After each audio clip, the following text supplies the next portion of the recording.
Hello everyone, we are River System and today we'll be playing some Kerbal Space Program. But not just any Kerbal Space Program, we'll be playing with all the realism mods.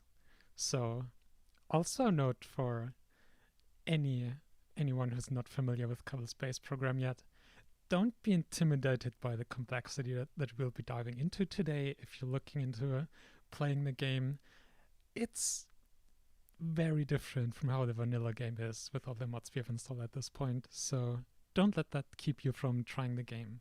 Because yeah, we have a lot of realism mods installed, so there's a lot of things to consider when building a rocket.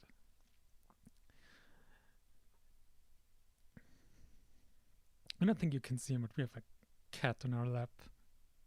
Co-pilot. So yeah, we did already set up a new career, and we already spent like 10 hours preparing for this, making the install with all the mods we need, and we set up a career. So we can dive right into it once the game finishes loading.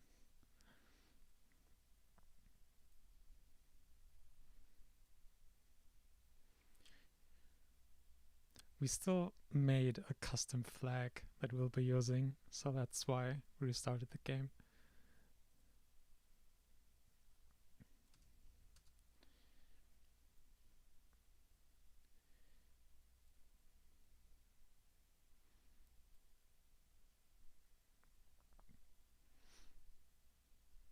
Oop, forgot to set up a laptop with the chat.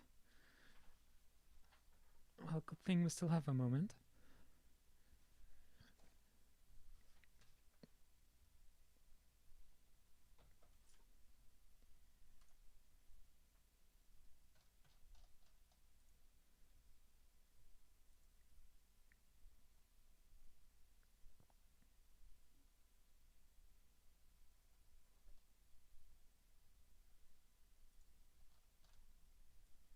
There we are. And it looks like the game has about loaded anyway. I hope the flag works. Haven't made custom flags that often. Hey!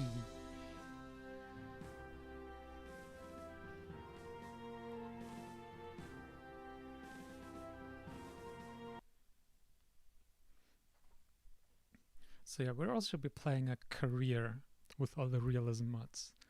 So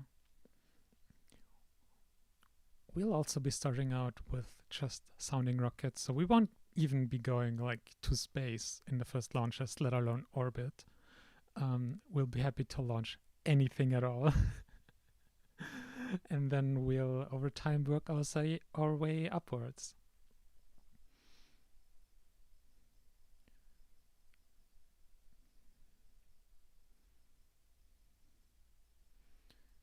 No. Oh, good thing it's dark. Where's the flagpole? Oop, nope, too fast. Oh, hang on, we have the buttons here. Please show up. I don't see it. Damn. Well, we'll look into that at some point. Oh no, there it is. Okay. So we didn't do anything in here yet. We just created the save. No, that's not it. Tech plans. Yes, cat. No, don't cuddle the microphone. Jeez. Current launch pad. There must be a way of like putting points. Oh, upgrades. There we go. That's what we're looking for. VAB upgrade rate. There we go. So you also have to have like your VAB, you level up with how fast you can produce rockets, your launch pad. I mean, like all the buildings you have to upgrade, but there's an extra layer on top of that. And also, like, rockets will take time to build now. Now let's see here. What contracts? Launch a new vessel. Destination Earth, flying, rate of climb greater than 50 meters a second, and reach 1000 meters. So we need to reach 1 kilometer and 50 meters a second, which should already give you an idea for like what scale we're starting out with here now. Hey, opals.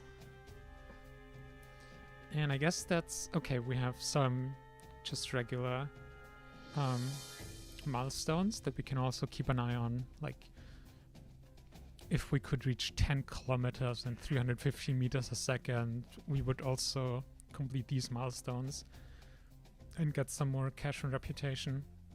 So we'll try to hit those maybe, but like at this point, we just try to get basically as high as possible. Like, that's all we can do. Now we have 0 science, so we all have to do with just the parts that were given in the beginning. So let's hop into VIB and let's see what we can build.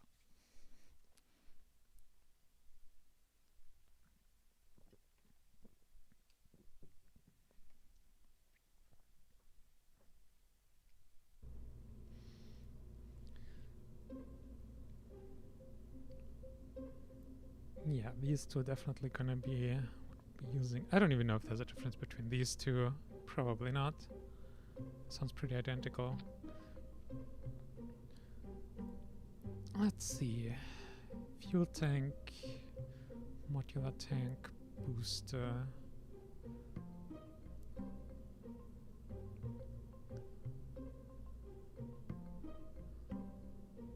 And we'll just go with. Now comes first question. Oh no, service module or conventional. No, that's not a question. So there's like, honestly, there will be so much to talk about.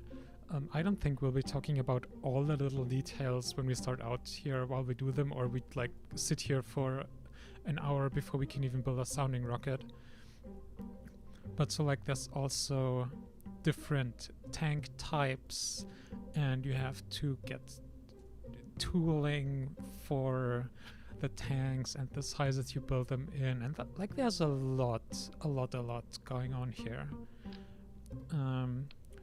So right now we just want some tanks and an aerobie engine, which also notice the red text here. It needs high pressure tanks, so you also, if you have a pressure fed rocket engine, you need to have a pressurized tank. Also, hang on, which of these do we need to use? Procedural tank from real fuels, modular tank from RO tanks. So we want to use the modular tanks and not the procedural tanks, probably.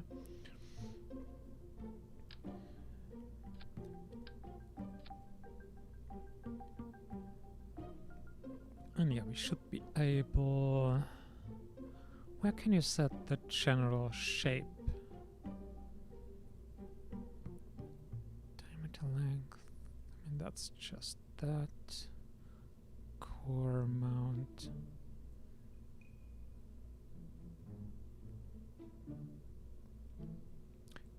You should nose. No, that's also just. Oh no, there it is. But no, also actually not what I was looking for. We did like look a bit at things. Oh, maybe we just need that. But no, I mean that's silly. Also, it's one-sided. Basically, what we're looking for is like a cone shape, because we want to make an aerodynamic tip. Although maybe we just have to use one of these cones. I don't know. Maybe we unlock the ability to. Can we scale this? Maybe we'll unlock the ability to build different shapes later on. Do we have a procedural cone? Because I'm gonna guess these are all gonna be too big. Oh, select nose. There it is. Oh, jeez.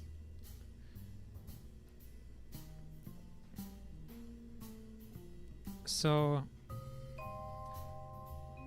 the thing about physics is that they don't really scale.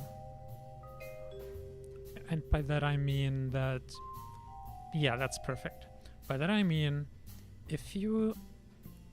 A rocket that's like a quarter the size will behave differently than a rocket that's, well, 4 times as big. For example, with like aerodynamics, things like the square cube law, it means if you're smaller, you have less mass per area, or in other words, aerodynamics have a much bigger effect on your rocket if you're smaller, which is why small sounding rockets will have like a dramatically different shape to like bigger rockets that you might be used to. Now, how much... Where's our... How much do you support? Check level... Oh, they probably don't have any support. So one thing we also need to look out for that's not at all an issue in the base game is there's a limit for how much mass probe core or something will support. In this case, sounding rockets, at least like very early on, you don't really need any control, so it's not super relevant, but that's what I was just trying to check. Now, right, almost forgot again here, we need those propellant tanks to be pressurized, which that should hopefully be it, even if I can't read it. Needs high pressure tanks.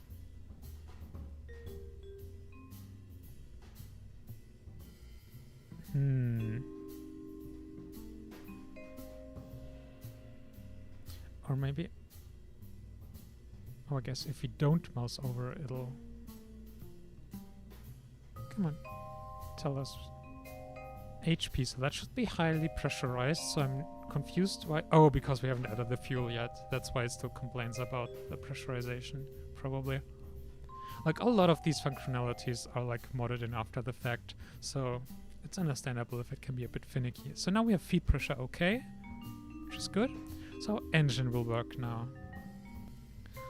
How are we looking? So we have a start TWR of 3.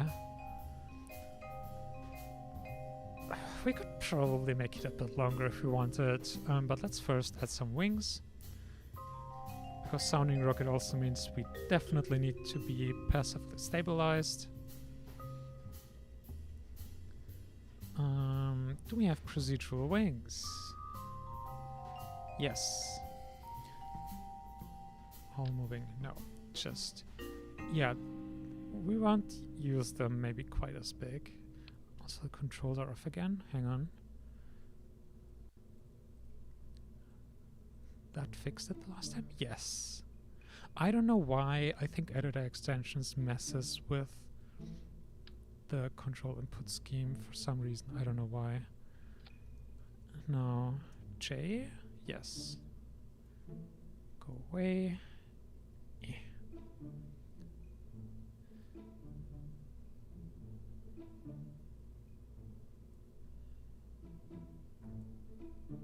We could use a much finer adjustment here, but you know.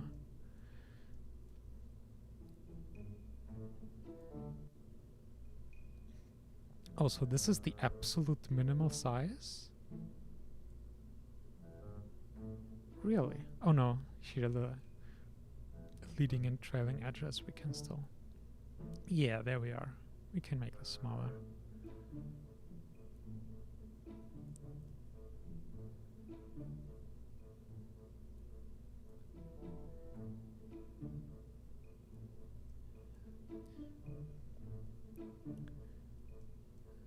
Okay, now we can... One tick? I think that'll be enough. Yeah, center of mass is now well in the front of our center of lift. Let's just offset a little bit so it looks nicer. Offset. Whoop, whoop, whoop.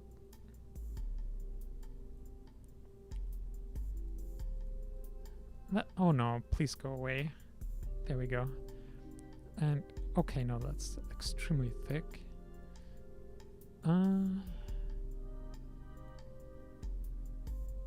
How's that? But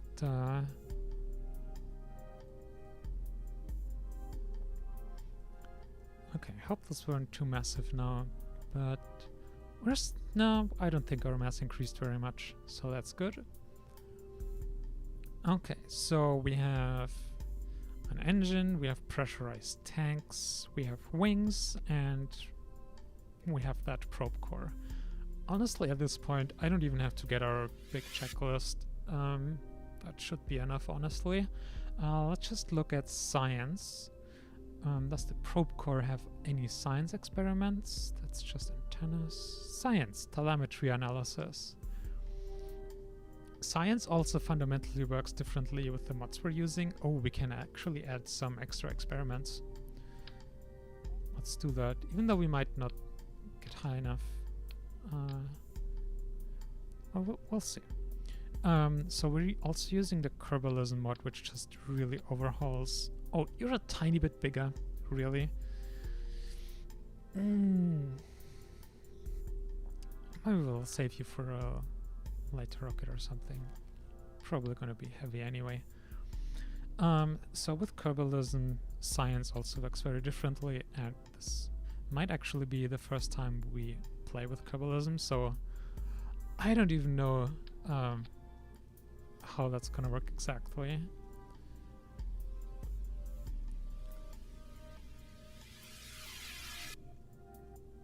Just hide these a little and set up some action groups. Start pressure scan. So a lot of experiments, I think, like, again, I'm not sure, but I think a lot of experiments also just take time to perform now, which should make a short sounding rocket flight like this probably not very good at collecting science. Orbit, start telemetry analysis. I don't even have any witty names, and I don't want to spend too much time on that now, so let's just call it Sounding Rocket 1. And let's do a simulation before we actually build this. Hang on, one thing. We should probably add a launch clamp of some sort or something. There we go. And like this. And action group this way. Now save and simulate, and now we'll find out what we forgot to include.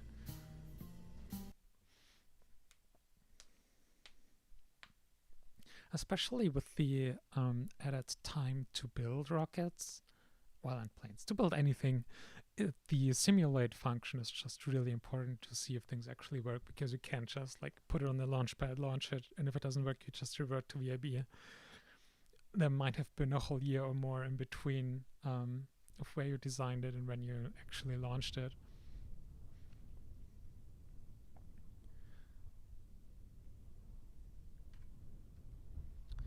A night launch. Okay, well, maybe let's... but if we wait until morning, our electric charge will run out. Okay, no, we're fine. Alright, the clamp will supply that. So, first launch.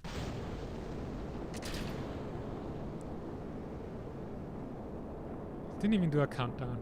Shame on me. House.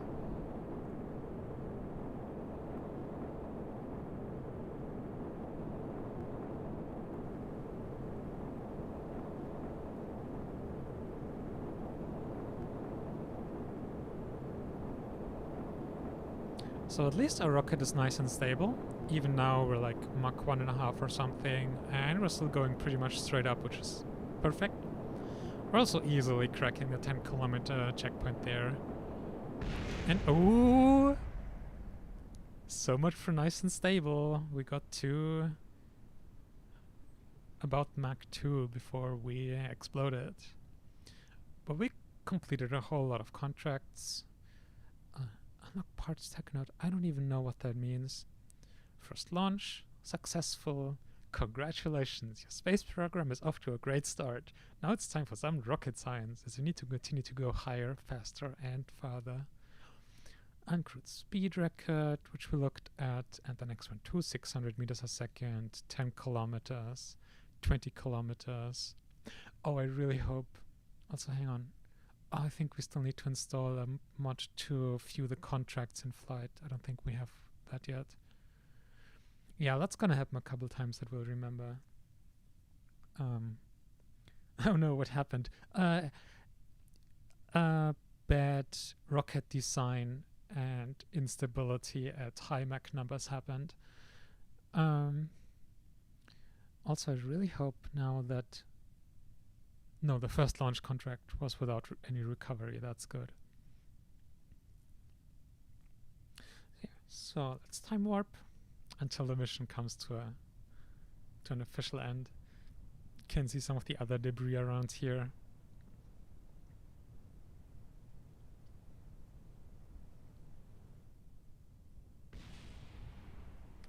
And the first impacts. And kaboosh. A successful first launch. Now let's see.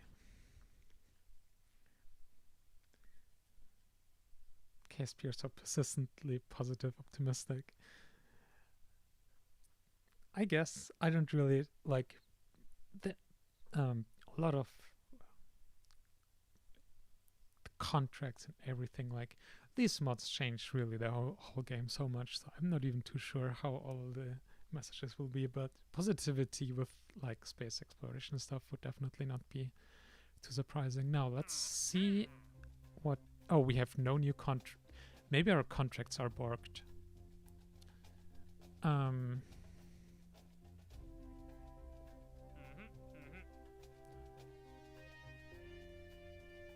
Our contracts might be borked. Oh god. Oh no, that was a simulation.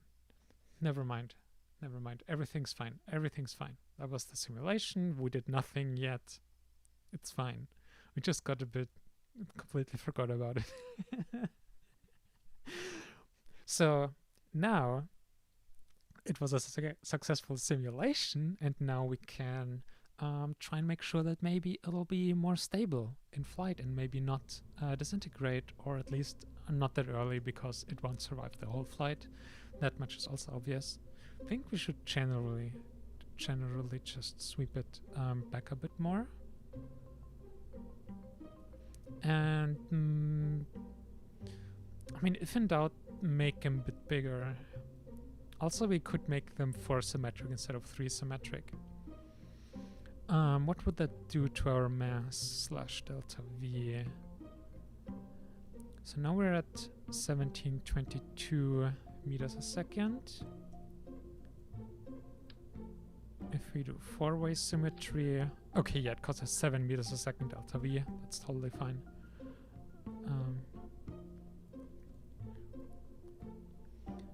I didn't check what it does to our cost, but I can't imagine that changed too much. Let's see what one of these fins cost.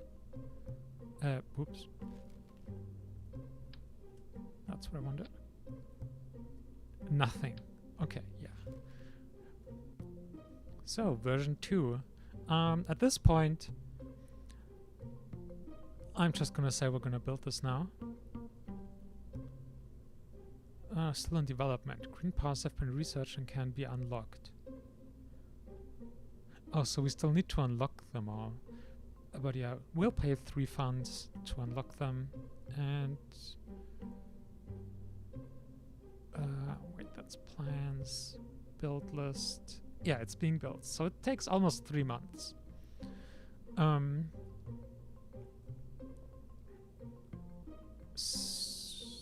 Let's look at...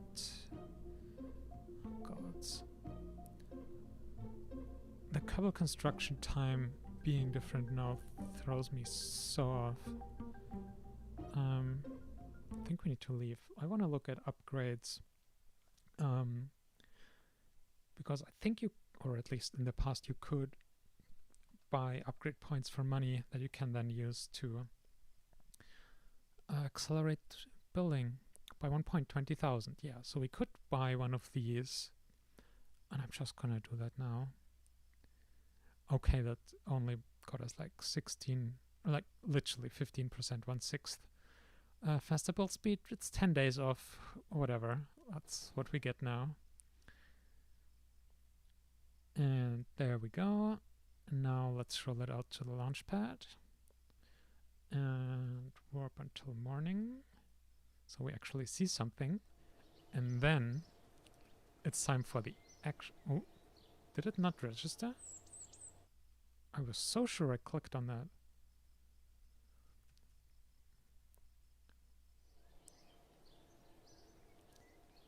Someone made a mistake somewhere and rollout had to be delayed by a day.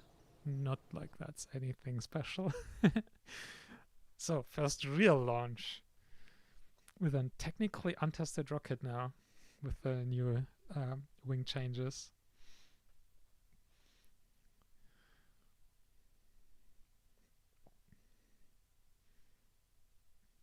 And yeah, note how we even made literally the most simple first rocket you ever make that just goes straight up. Even made a mistake there that made it explode at Mach 2. Like, that's the difficulty of these mods. And what we're dealing with. And boop. Now, let's see how we do.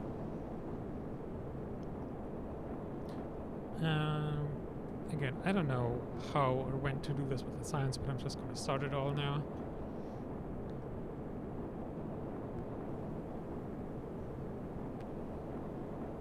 Let's see how far we go.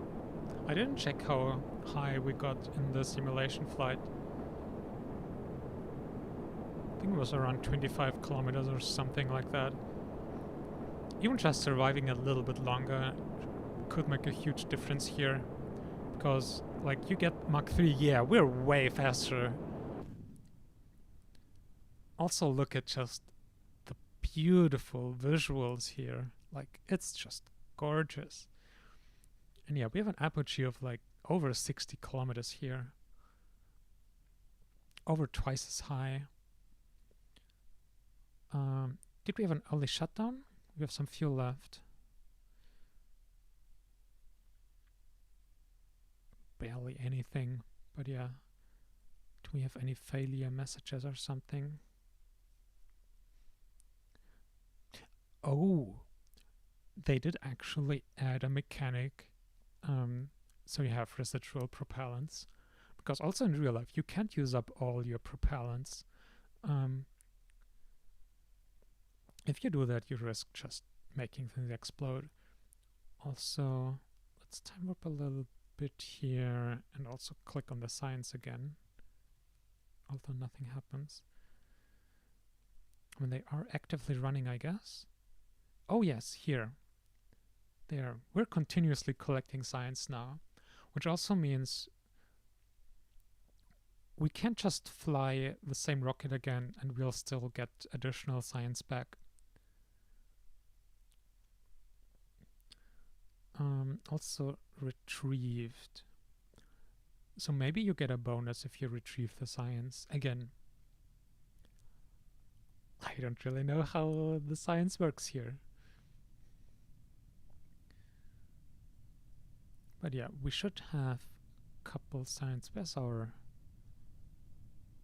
There we are, 2.8 science. I mean, we should actually be able to unlock something with that.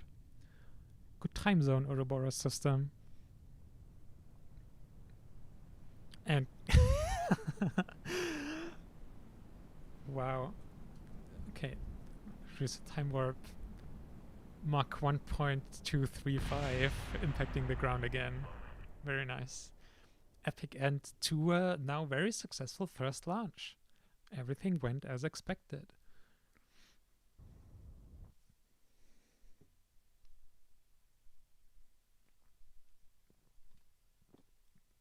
which is always a good time to have. Everything went nominal.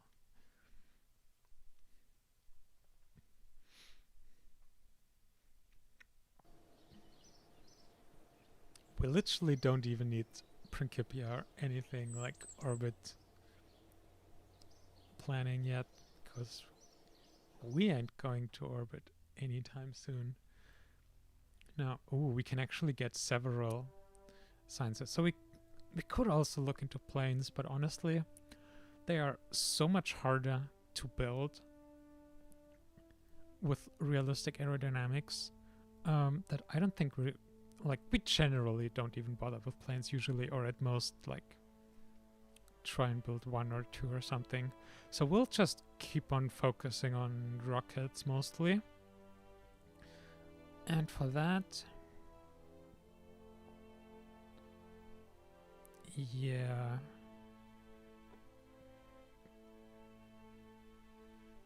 we probably want this one. And then early rocketry we can afford after the second flight. No, I do want material science. Okay, that will give us new tank type, which is good. Tracking system, avionics upgrade, but like that costs 3.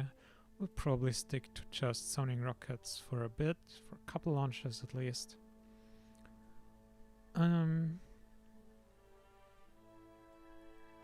Yeah, their tanks start to get more interesting. Yeah, propulsion is definitely a big limiting factor, and yeah, like it takes a whole while to research too. SRB is probably not for now.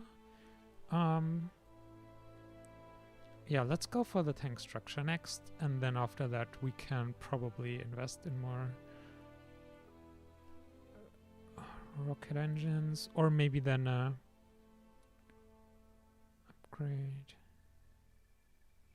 mass. So it would be lighter, a science core. We'll see. So while we wait for the new text to be unlocked, which also takes time, we can build a couple more sounding rockets. Think we could probably try stretching a fuel tank a bit more.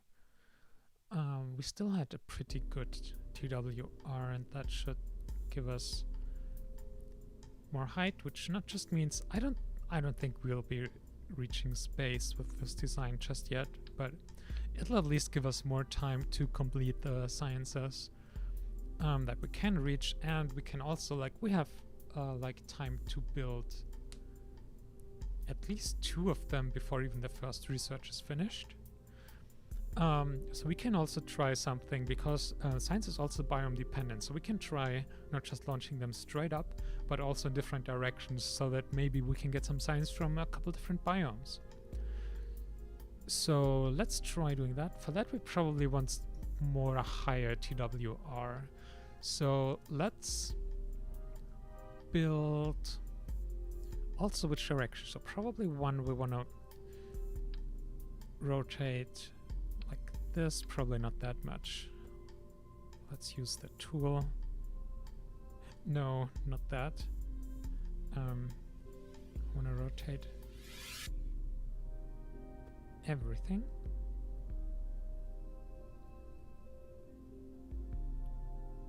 Just a smidge. So we'll build, or let's simulate this one now, and let's see where it goes. I don't know if simulations have cost here. I know there's an option. Hey loves, you only missed a single sounding rocket launch so far.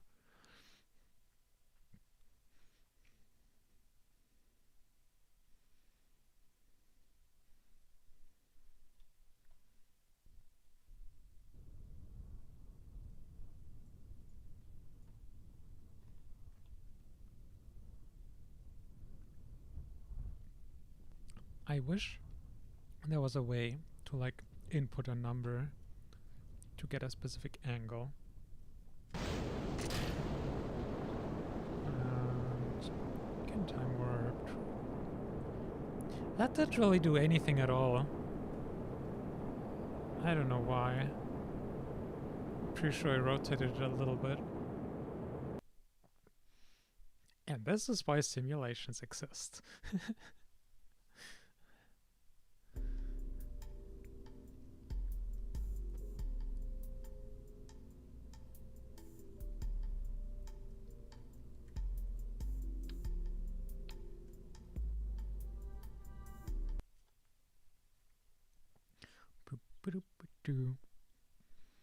So we can launch one over the ocean, one the opposite way. And after that, it should be pretty close to unlocking a new tech, so we can look at building a new sounding rocket with newer engines, which ideally, or even give us a new engine config for the engine we're using right now, which should allow us to go higher and faster and do more science, and then maybe look into recovery as well. Now, there we go. We could probably rotate a bit more. Let's look at some of the science readouts.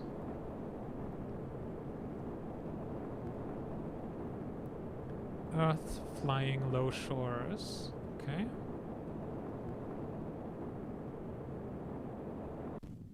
Oh, we had an engine failure. Oh god, where do I see the messages there? Performance loss. So we didn't get quite as much, or is performance thrust or ISP? I can't remember. But yeah, we're still mostly over shores, so we need to tilt more.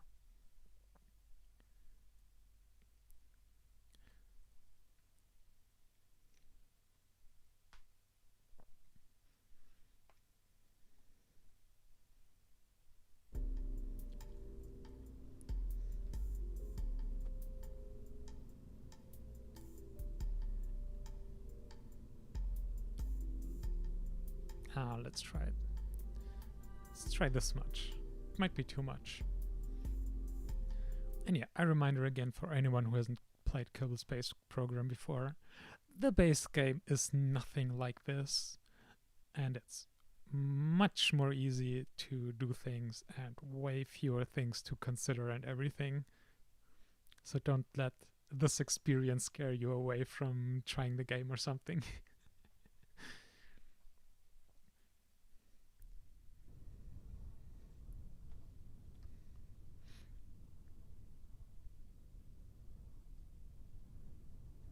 Go. Honestly, I think the aero beat just, it's pretty much instantly on, and we don't even need to spool up the engine first before decoupling. Alright, science. Let's see. Are we reaching... Oh, stop wobbling so much. Still over the shores here.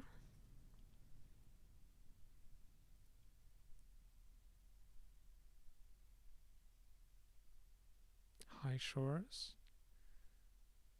Underestimating how far the shore biome goes, I guess. Oh yeah, wow. High water, okay. But like we can about get there, and we can get some science out of it. Actually, instead of angling it down, we will just scale it up a little. Reason being, if we stretch one of the fuel tanks, it means we'll get more delta V, but it also increases our mass and reduces our acceleration.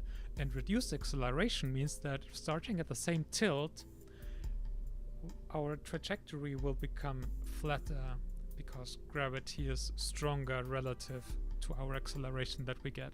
So we'll automatically, by stretching the tank, also get the effect of getting further into the water biome. So you definitely are starting to deserve your own designation.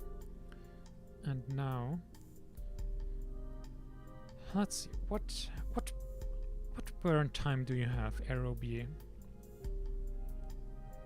Oh, 10 minutes?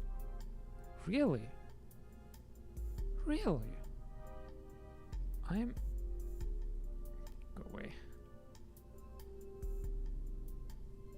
Rated, no, 47. How? Current reliability. Oh no, the 10 minutes was MTBF. Yeah, never mind. There, rated burn time. I should look in the wrong. Look into the right place. 47. So we're not even at our max rated burn time yet, although we're getting close to it. So let's try and overshoot it just a little. So we're probably gonna get some failures, but we might also get lucky.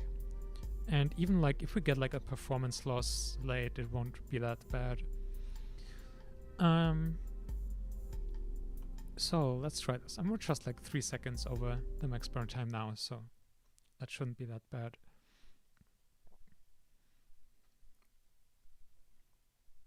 So yeah, I don't think if you mentioned it, but they are part failures. Only rocket engines at this point. We would so love also part failures for other parts like power generation or something. And while mods like that do exist and we used them before, they're not integrated into this whole realism mod suite yet.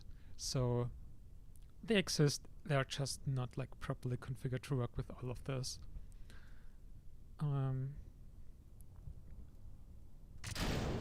Yep, and the staging just works if we do it at the same time.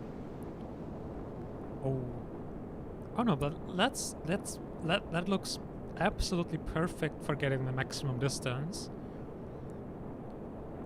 Like as we accelerate, you basically very roughly, but you want about a 45-degree angle, which we're now approaching. We're not even quite there yet, but we're also still burning. And we would like to be a little bit higher than that, just because of the atmosphere and specifically here, very thin sounding rocket, which means that aerodynamic drag is pretty high for us here. So if we check here, our drag force is 2 kilonewtons, and what's even our thrust on this engine? Well, now it just stopped burning. Well, but we're nowhere near reaching the high biome though for the science. Maybe we'll leave trying to hit the water biome for science for a later and bigger rocket, because I don't think 30 kilometers is enough for a high biome. No, and we get 0 science in the low biomes. Okay, so that's a scrapped project already. But we'll still build 2 of these just flying straight up.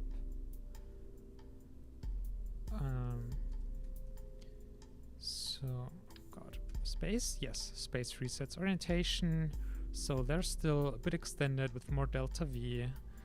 And we'll just build 2 of them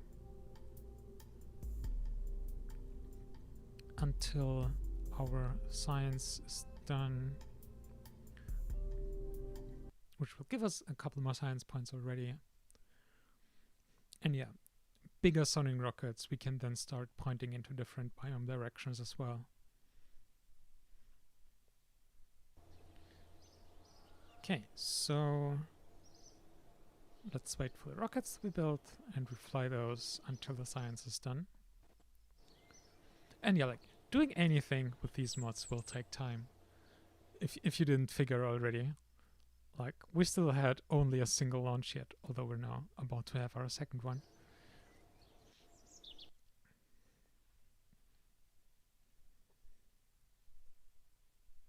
And we're streaming for like 45 minutes already.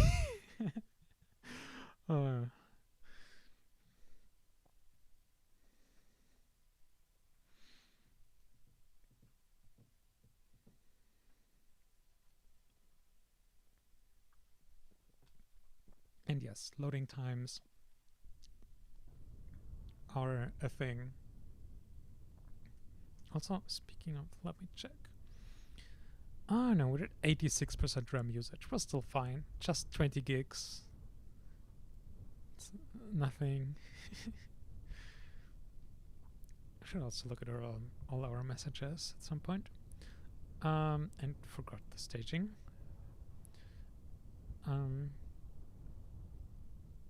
No, this is not a simulation. This is our actual second flight and first flight of the stretched sounding rocket. The time warp actually confused me there because I was like, there's no way a rocket can be built that fast. We literally did nothing else and just waited for it. Oh, and I just realized another mod that we're missing. I'm gonna make a note of that somewhere. Oh, I didn't check center of truth. Ah no, but we had the one simulated launch with this stretch rocket, it's fine. But yeah, a couple of alarm clock is a mod we need. And for the contracts, viewing and flight. How we doing? Also now I can check what's our thrust here of the engine. Yeah, so we're at around 7 kilonewtons. Also, if you see like, even the thrust and specific impulse, they're not constant anymore with these mods, they vary. Okay, how we doing? 60 something kilometers. We should have gone straight up in our bit of course there, but that's not too bad. But yeah, I think the engine performed perfectly. Yeah, status okay. The only issue was just, or like the only reason we have a bit of fuel left is, wait, was our fuel mixture that off randomly that we ran out of aniline before anything else? We should take a look at that and maybe redo the fuel. Now, how's the science going? We're collecting new science. Perfect.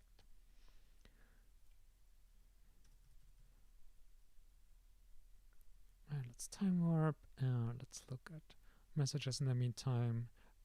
Yeah, we looked at them the last time for the simulation, but no, that was for the real. Speed records, 10 kilometers, 900 meters a second, 20 kilometers, 30 kilometers, 40, 50, 60.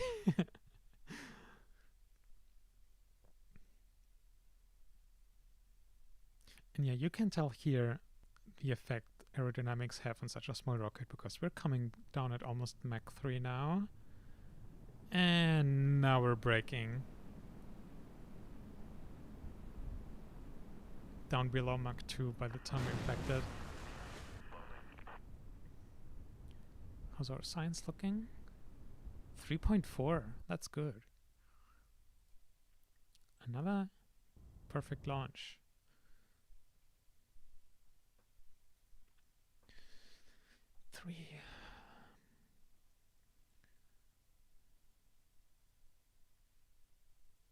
We didn't get tooling for anything yet. Completely forgot about that.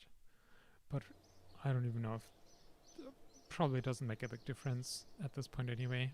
Like, even though we are building several of the same type, but we're already in now and about to switch to different rockets, so... Now, what do we have here? 380 kilonewtons thrust, 248 ISP, 65 seconds burn time.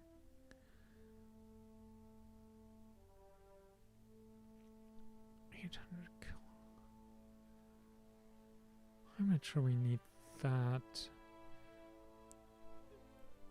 If we have the... Wait, XLR 41. Okay, yeah.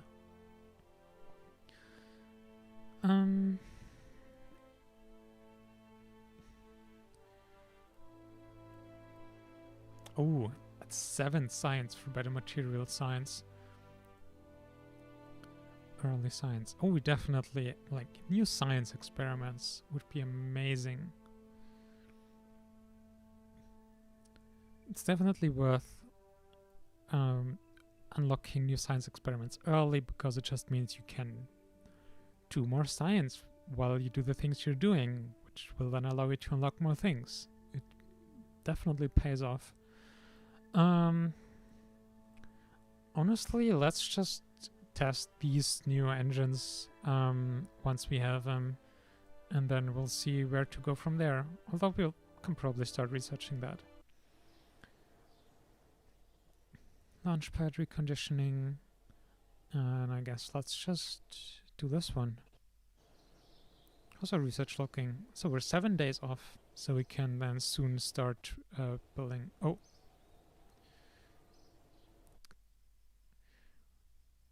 Yeah, time warped for the technology there instead of doing the rollout first, but we're not like trying to be all super time efficient here. It's not that big of a deal.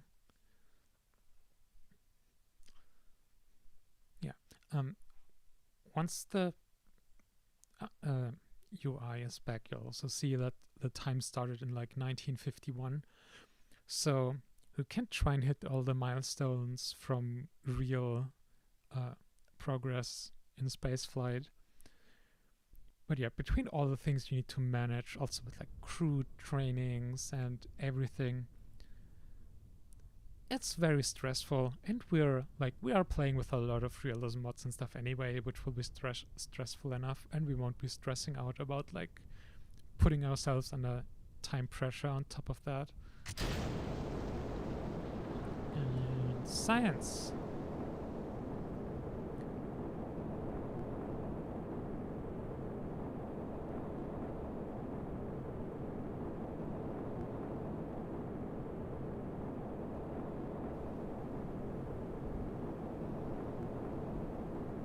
Supersonic.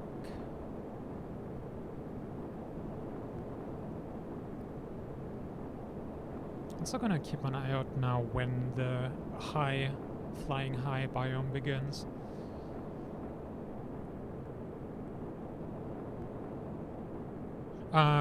Forgot to check for the oh no, but the fuel was pretty evenly this time. Did we have a minor failure the last time? I don't know. But yeah, no failure, and fuel burn up pretty well in there. We're at like over 80 kilometers now. Before we stretched the tanks, we were at like 60 something. So we're like good 15 kilometers higher, which is great. Okay, flying high. So like at like for 40 kilometers or something. And because we're now higher, we should get a whole more, maybe even all of the rest of the science here. 2.5 credits. Yeah, and we also have 3 different. Okay, never mind. The telemetry is completed already. But the barometer is still running. And what does the thermometer say? Oh, it wants like 10 minutes of measuring time. Interesting. So that'll take a while to get the rest. Oh, never mind. Wait, we're at high forest. Okay, so the pressure scan is biome agnostic, but temperature scan does care about specific biomes. So also different experiments.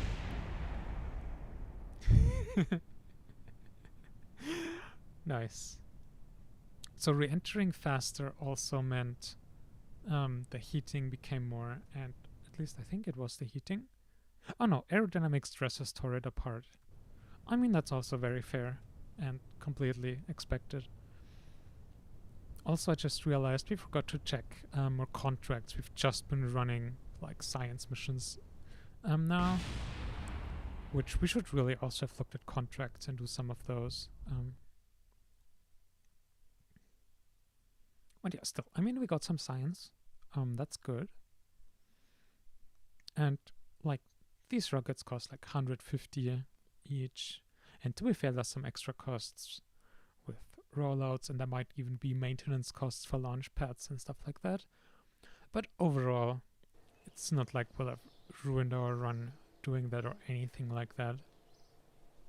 We also left pretty much all the funds and science settings at default, although science was put 210 and we reduced it to 100 from the base settings we started. But other than that, yeah. Kármán line, 100 kilometers. Altitude sounding rocket, 75C. We could have done this contract if we'd remembered to, would have gotten it for free, 4,000 credits. Break the sound barrier, crude. Yikes. Do we even have capsules yet? Do we need to unlock them? We need to check on that. And yeah, X-planes, I think we're just gonna ignore. Kármán line, 100 kilometers. We don't need to recover, so we can also already get that. And we have 4.5 science points. So we're actually getting close to unlocking here the next tier of engines, which I am so very tempted. And here on that note, RD 107 and 108, which are the engines used in the R7 rocket. So while they are still pretty damn unreliable because early rocket engines, those are definitely some interesting ones to look out for. Or do we... But 7 and 10 again, so 17 science to get there with material science. I'm just gonna go with more rocket engines for the time being. So we have a contract for 75 kilometers and we have the Kármán line contract, which means it's 400 kilometers.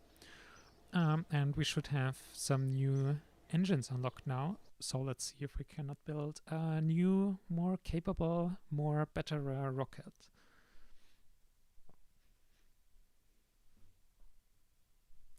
Once the VIB loads.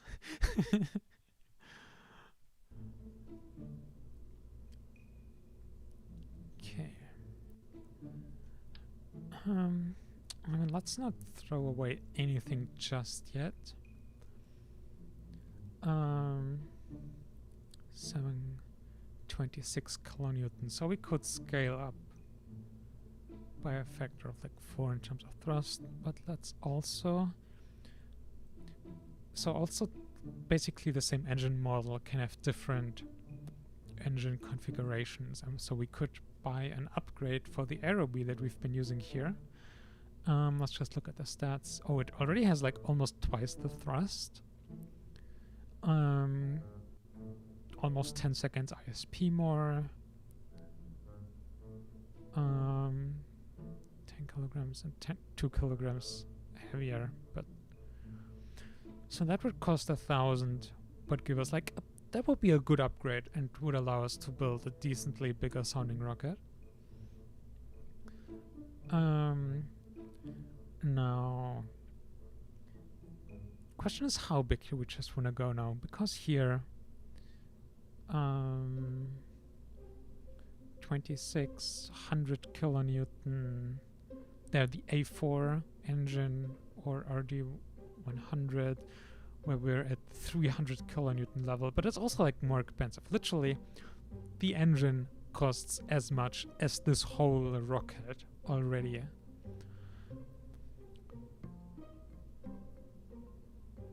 I'm also getting a bit confused because I guess you just hide experimental parts. Okay, there we go. We just had a setting enabled that confused us. So yeah, all of these engines we would still need to pay to unlock, or some are free? Is that intended? I'm not sure. A4 costs 1. Maybe it is intended. I mean, if it's pretty much free. A4 242 ISP. It's also heavier. We often like to go with more Russian engines, and we'll probably do something similar in this run. So let's take at least one German engine. We'll just reuse a whole lot of this. The avionics. I mean, we have procedural avionics now. Which probably means we can make it look nicer. Yes, thank you. Actually, what does Science Core do? Provides no avionics control for unguided, much lighter, lower powered, fixed mass, cost and power consumption, which tech level, unguided solar rockets. Yeah, I mean, yeah. What's the price difference? Oh, jeez. Okay. I don't actually. Do I have to click apply? I think it's even more expensive. Anyway, we don't really need a lot of EC.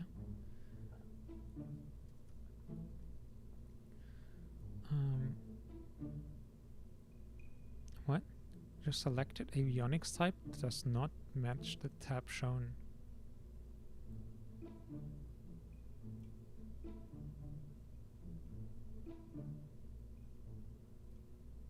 Okay. No. Maybe we should disable that window automatically opens. Okay. Oh, hang on, bigger engine. We actually need to go a bit bigger. 1 something meters. Probably, yeah, we should disable the auto open thing. 1.3? That looks good to me. You probably don't need to be pressurized. Nope. So we can switch our... Oh wait, that's avionics. Fuel tank, come here.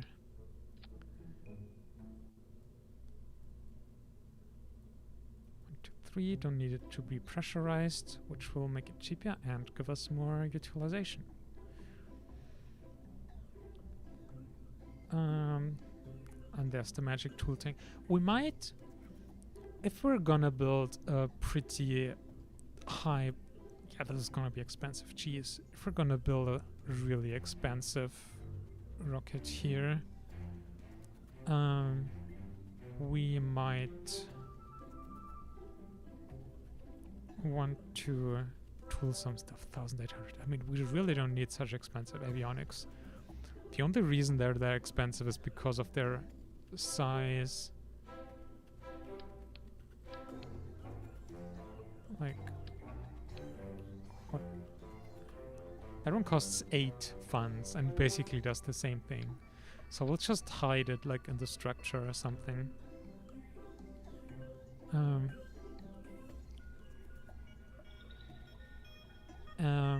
We should probably make this one recoverable.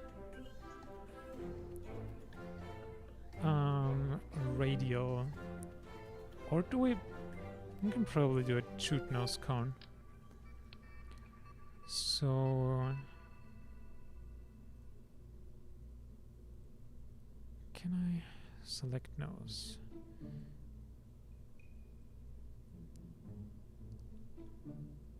Can I?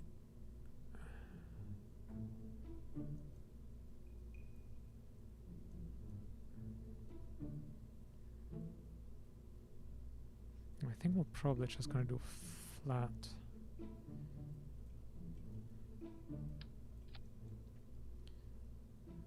We'll get there.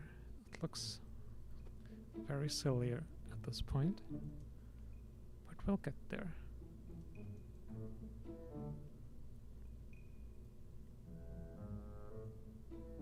We also would have so many textures here to choose from.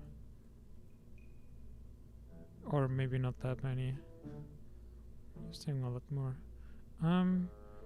Variant nose core.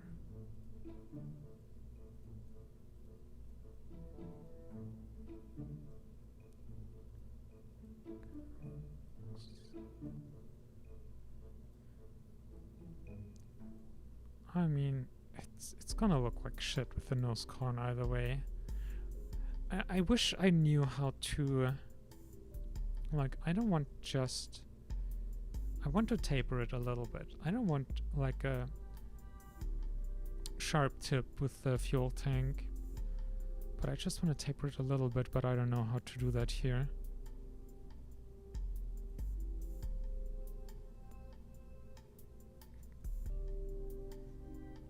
Dome. What's dome half? I mean, it's all specific just for the nose. I don't know. Or are there different... Oh, no. Procedural tanks. I was looking at the wrong... Now I get it. Now I get it. So the modular tanks have... they have all these textures and everything, and mounts and those things. But here you can have cones, and let's do not that, and then we'll have that on the top, our tank there, and then everyone is happy. And now we can do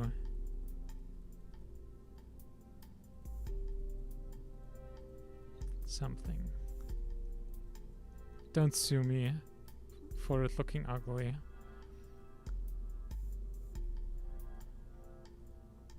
I'm not the best at making rockets pretty, and at the best of times, let alone when I'm also gonna try to just not spend too much time because stream.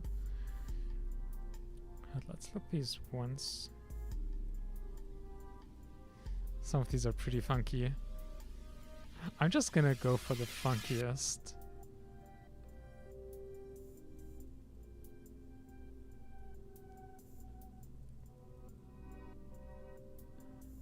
Let's have this one, or that one.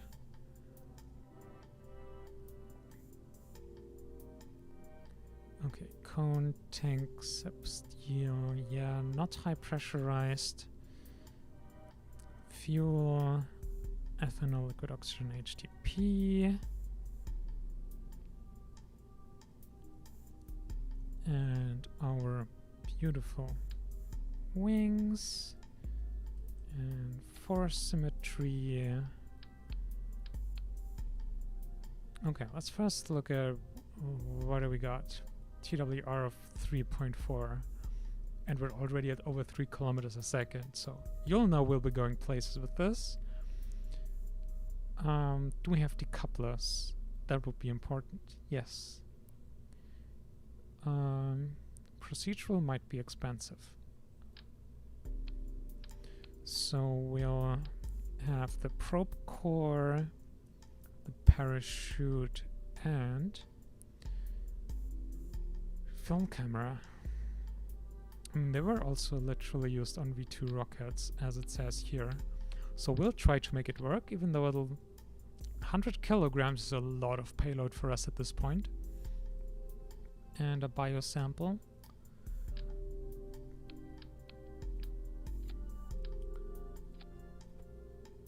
We'll just smoosh. Okay, after we make the action groups. Biosample. Maybe we want that on a different action group. That the sample taking might be more of a do once thing. I don't know. We'll find out. So swoop. And then we'll have our decoupler.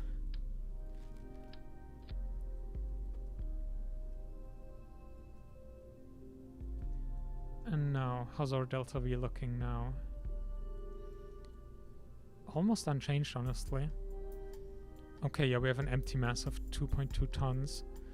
The fuel tanks are about a ton, and our engine is 2 tons. So 100 kilograms isn't actually that much payload, which is good to know. And now we can just stretch our fuel. What's our rated burn time? 1 minute 10 seconds. So we are getting close to that. Also, can we choose a different config? Yes. Oh god, 40,000. We probably don't want to. Even though it would give us 13 seconds of ISP. And 288. Couple of kilonewtons more thrust. And 5 seconds more burn time. But yeah, not worth 40 grand. We're not paying literal 30 something times the amount that one of these rockets costs for a bit better engine. Also, we need to make you a bit bigger. Probably that. Yeah, that's better. And no. 1 minute 10. Let's go a bit over again. Just for funs. Over 3.5 kilometers. Delta V. I mean, this should easily get us above the Kármán line. And similarly, okay, the wings, we need to fix those stinky little wings.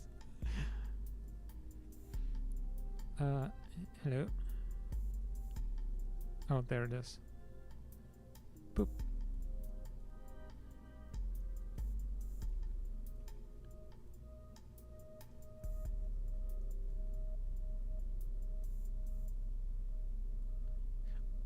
Do we have pre-made A4 wings?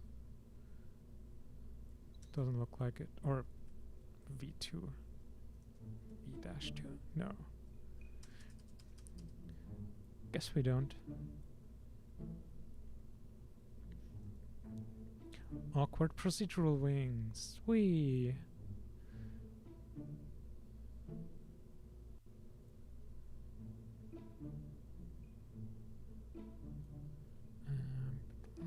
Whoop.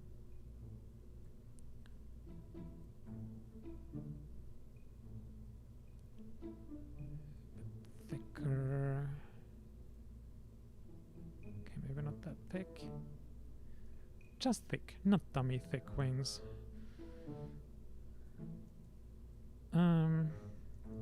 Show me empty center of mass. Oh yeah, that's bad.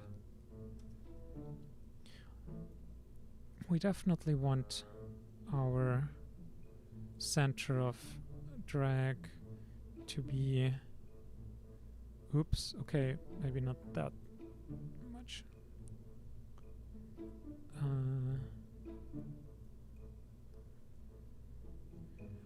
And it looks a bit silly when they're attached like this, so move you up. That looks much better. But now we also give you a bit more offset. I guess we'll make it, oops, not that much, but a bit longer. Something like this.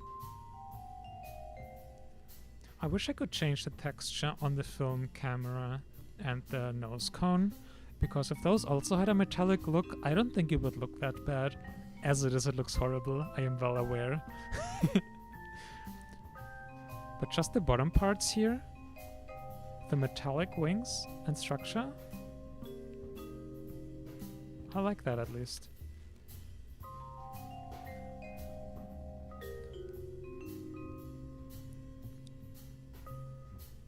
I mean, just so I don't have to think about a name, which is always the worst part. Okay, let's do a simulation.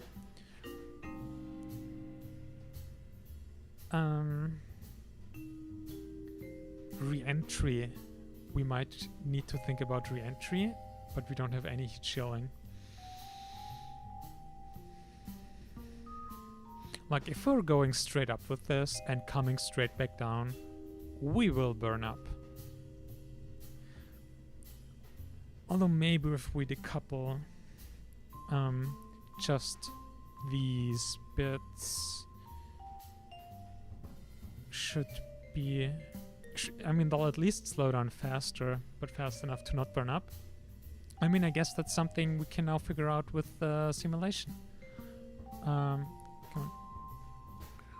The A4 we definitely need to spool up. Like most first stage engines, because they also have turbo pumps, need like a couple seconds to get up to speed, or rather thrust, because literally the turbines have to get going and speed up to pump the fuel into the combustion chamber. So you also then, for those engines, need to ignite them and wait a couple seconds before decoupling them and sending them on their way.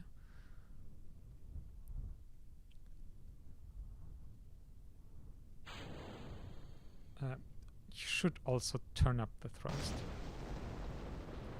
There we are. It's pretty fast still.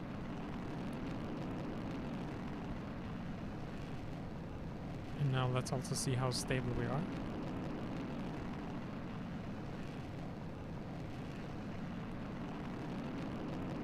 I mean, so far rock solid. What we like to see.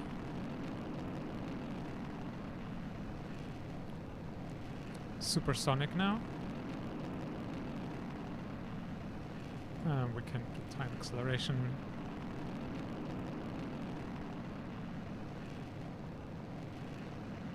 There, easy Carmen line. Oh, hello.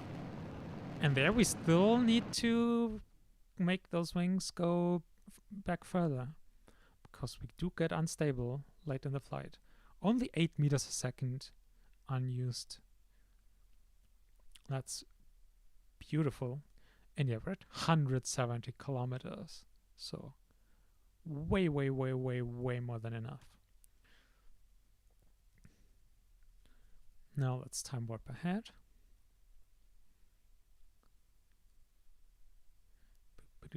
Almost in space. And remember, this is just a simulation. This is not the real flight, but we are in space now. Or is it 140? Okay. Used to be like 135 or something. Now, how do these work? So the photography is also a 10-minute duration thing. And God, I wish I had a way. Maybe we need to install the mod for that. I wish I could click on the goo container. I want to look at what it's doing. Maybe we can also put that on a hotkey. Otherwise, we will find out if this thing can survive re-entry. So we decoupled it and the parachute is armed. It will automatically fire once it hits the deployment criteria. So pre-deployed 5 kilometers and fully deployed 1.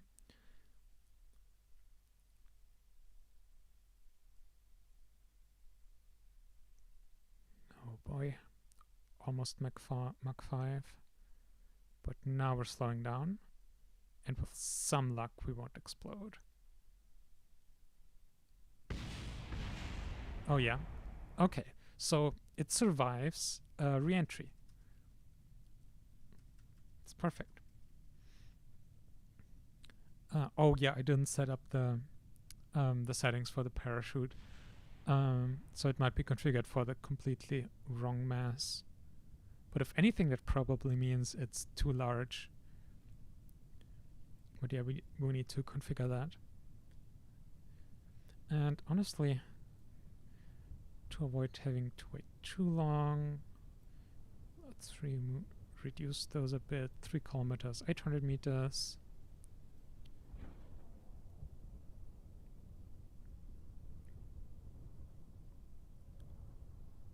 600, it's fine. I just want to see it actually touch down for the simulation.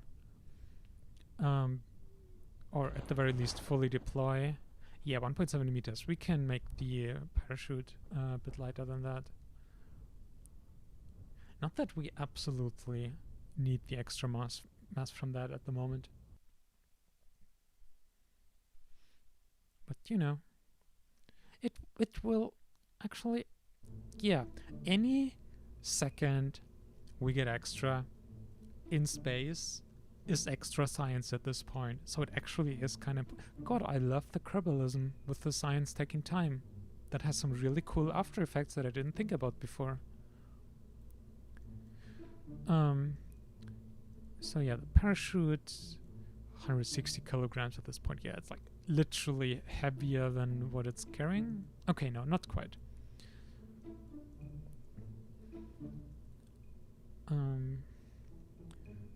Biosample container, stop toggle color.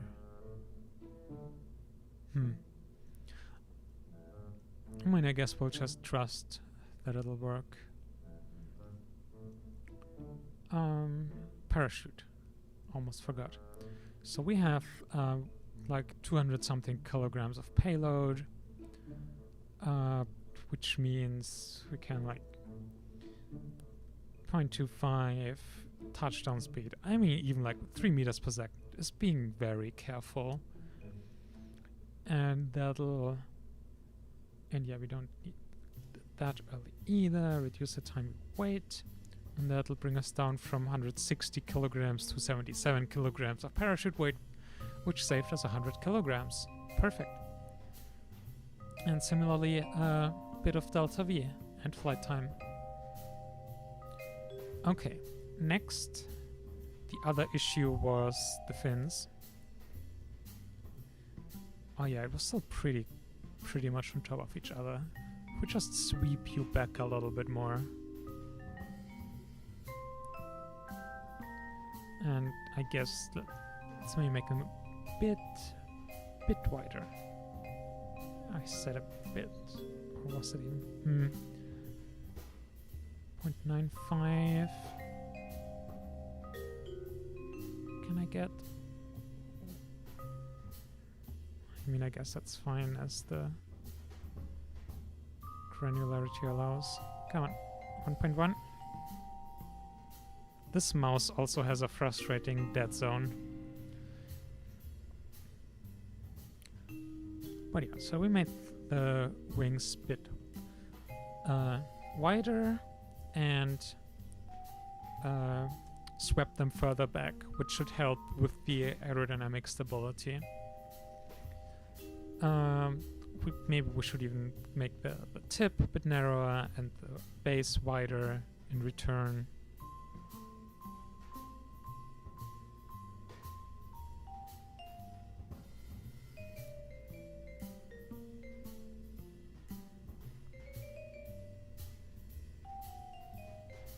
It looks more silly now though, so I kind of wish I hadn't done it.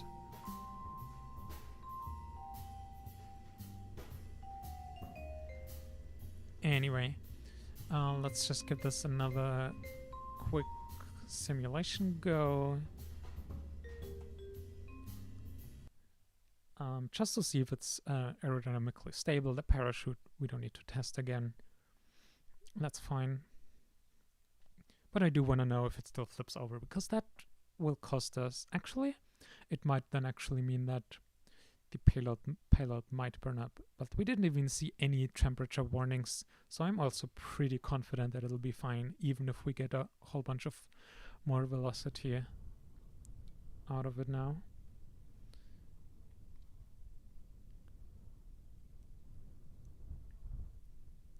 Okay, 3, 2, 1, go.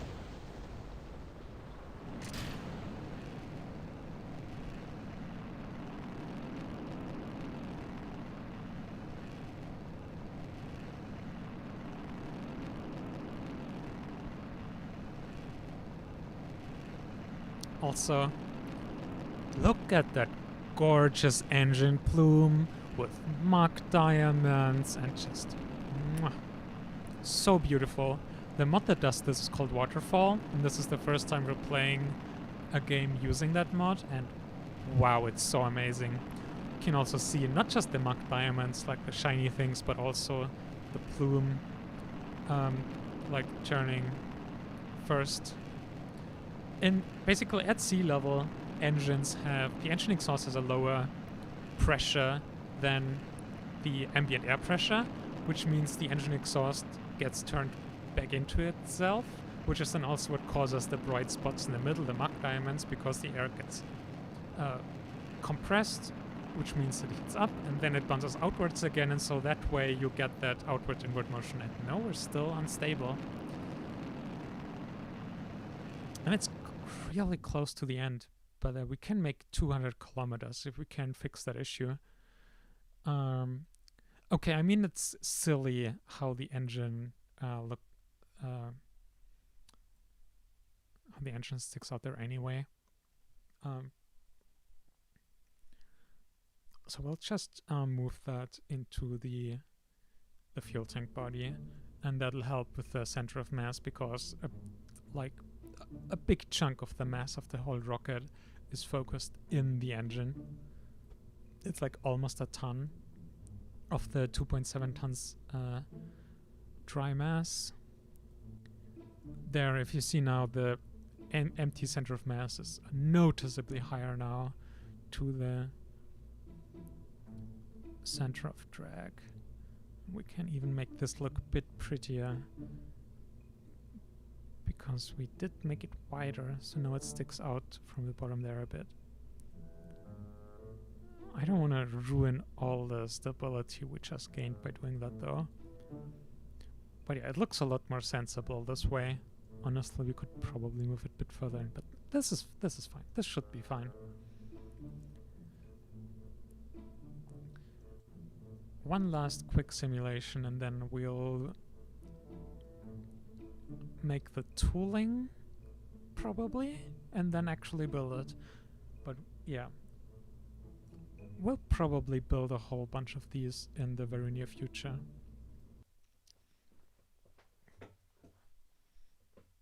At least I hope so. Or we'll see. I don't really remember how expensive tooling is. So we did play a little bit, I think, with tooling in the past. But yeah, it's not a mechanic that we're super intimately familiar with at this point either. But basically, buying tooling allows you to build the parts for cheaper. It's basically a way of like scale, economy of scale.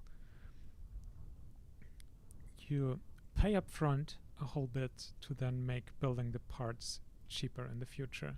Actually, that was right. I fixed the staging, that was fine.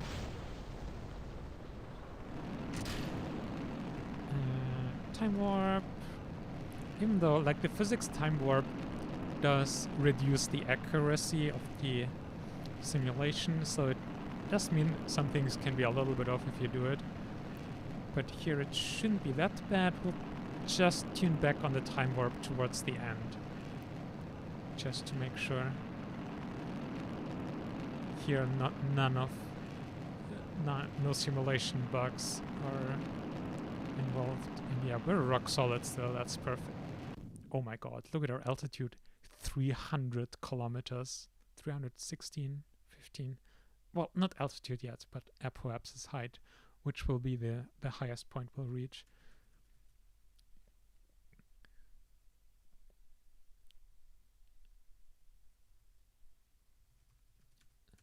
Now I do want to see if we survive re-entry. Should decouple for that. So I'm just rushing through this because simulation and I just want to get to doing the real deal. Plus I've like already done like 3 or 4 simulations for this rocket. But yeah, easy peasy. Easy peasy. That's a safe re-entry if I've ever seen one.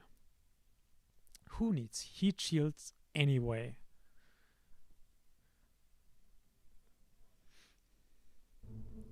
Okay, so we have ourselves a rocket. Definitely make sure to save this one. Now, let's look at what does this part cost as it is. 460, which is like half of the total rocket cost, basically exactly.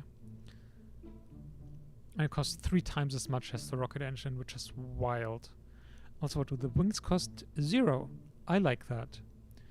100 there, parachute 100. Can you tool parachutes? Probably not. Because $100 for the parachute is quite a lot. Like, literally, it's almost as much as for the rocket engine, which... that just seems off.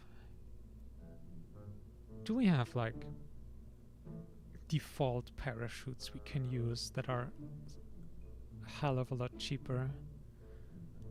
50 kilogram parachute, maybe. No, you're too big. I mean, do I have to do a new simulation now? Also, it looks like it'll completely wreck the aerodynamics there. I'm not a fan for how that looks.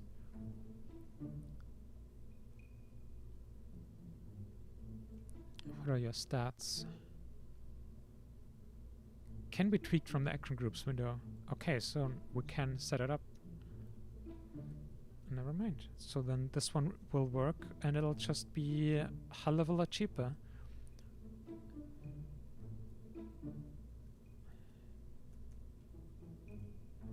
And lighter.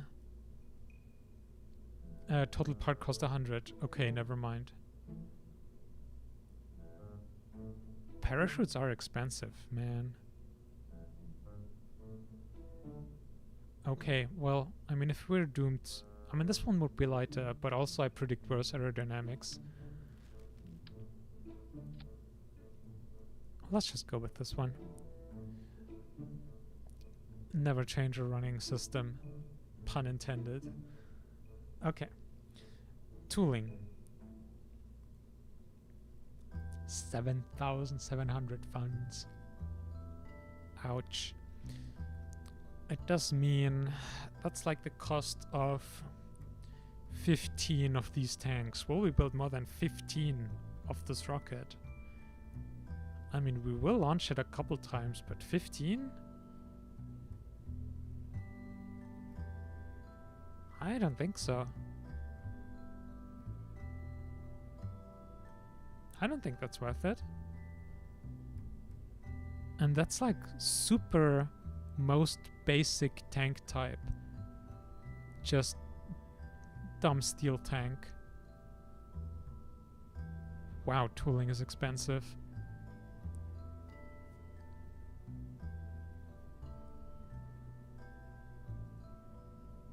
$15 though. If it's 15 times the part cost, like when is it ever doable? Like if you build like satellite constellations or have like really a launch vehicle that you use over and over and over again. Okay, but either way, the rocket works. The one thing we still need to figure out is the tilt.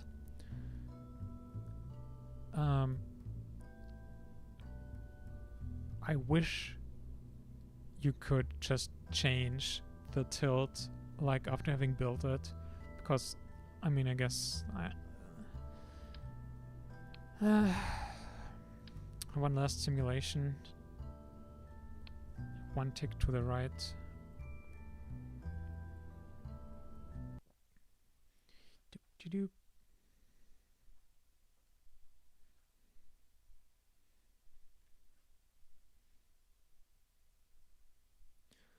Maybe even more. Nah, should be fine.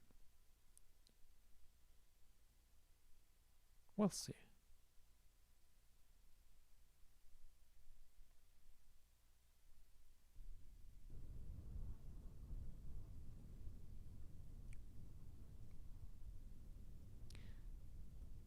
Pretty sure I promised the last time that was the last simulation. Yeah, about that.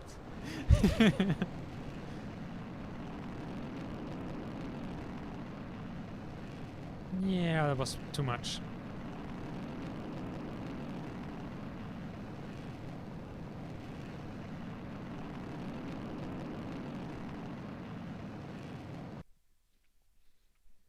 We want to spend... We don't want to get too high, but we do want to spend a bunch of time in both high altitude and space for all the experiments we're carrying.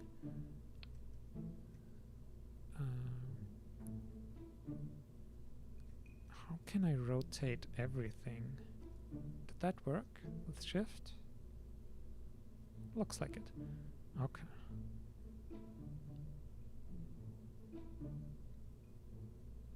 Maybe? I can't tell if that... Yeah, that's less than one tick. We can always reset it.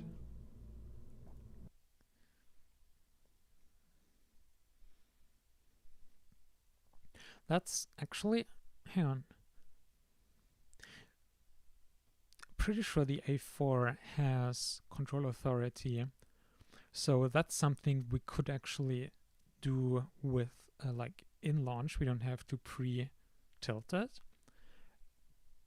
But to do that, we need avionics that support mass. But honestly, if we're like doing more complicated things, that might be worth looking into instead of doing this. Then we'll have just generally a lot, not just more flexibility, but also stability.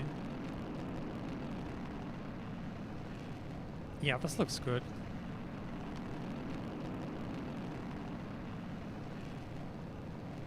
I think we can work with this.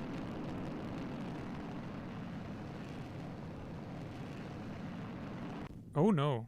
No, we can't. Not stable on that flight. I mean, it was just at the end. 108.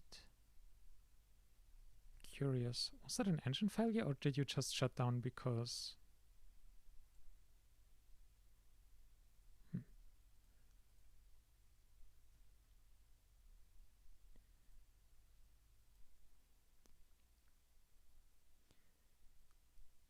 Avionics. Let's take one quick look at avionics. That would solve so many of our problems in one go.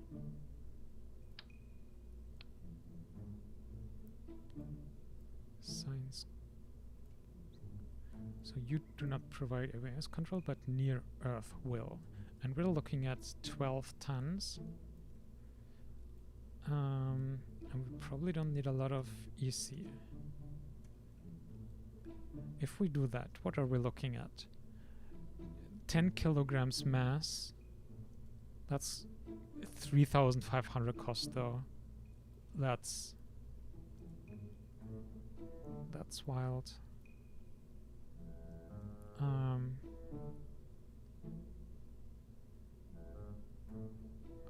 How much does the EC cost here?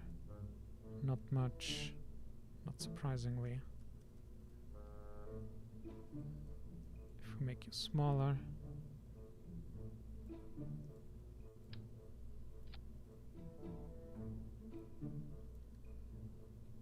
So this would just make it cost like literally over 4 times as much, basically like 5 times as much. How about no? How about extra stability and fuck it, we're flying this thing now. So we built one like this. One oriented the other way. We should probably that's then west. You're west. We should probably build list. Yes. You are east. And you first. North-south we probably don't have to bother, but one, or maybe even several, will make go straight up, and I really hope I didn't. I even had it tested for straight up at least, and then I changed the wings again. And you're just up. 1, 2. That's 4,000 in funds for 4 rockets. Let's see how much we can do with these. At least as much time as we spent on simulations and stuff, we can have a couple launches back to back here and hopefully do some sweet, sweet science. And if we can get actually north-south, we could / should have also done. Let's do it. Let's just... I mean, they're not that expensive. We can pump a couple of these out. It's no big deal. Oh god, I hope we saved with the tilt. If not, we can recover the plans from the ones in the construction queue.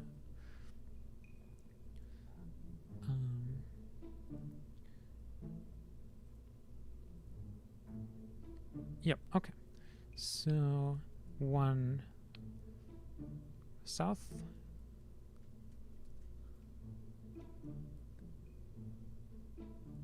and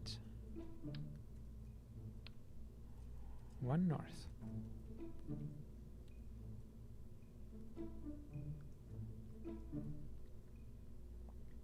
And still, like, that's 6 rockets cost 6,000, which the cost of the complete rockets, not just the fuel tanks, the complete rockets is still not even as much as the tooling cost would have been for the fuel tank. That's how ridiculously expensive tooling is. But also the fuel tanks are ridiculously expensive now as a result.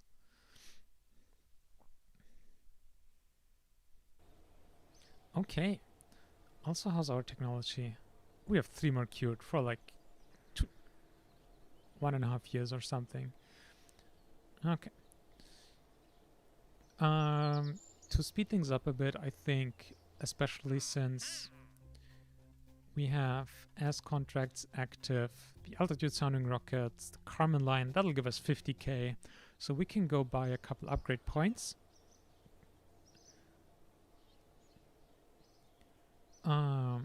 How much would that speed up research? Ooh, by quite a bit. So we could like buy 2 points, one for build speed, one for research or something.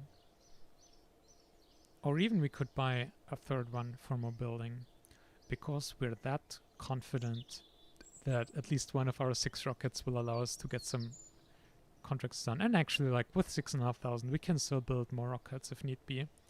But this will speed things up a bit. Oh yeah, even now with the upgrades, it still takes 126 days to build one of these. Should have probably done a 2nd tier build point, but whatever. So you can have several building oh, is that like 3 days to roll out? Wow. You can have several building queues at the same time. That's a really short day. Wow. Okay, I guess it is mid-December. Okay. Launchpad, it's day. Let's launch our 2nd rocket for the first time. For real, no simulation. I think we queue them so first we launch east, then west, then 2 up, and then the south-north. We'll also see like how this works out now with the stabilization, because the tilted ones were the ones that lost control towards the end. And it didn't quite reach space either.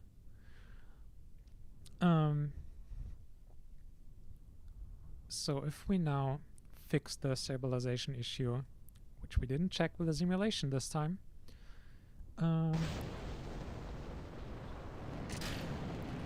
if that's fixed, then we could potentially even, or we will probably / most certainly also get some space science out of it, which would be very cool.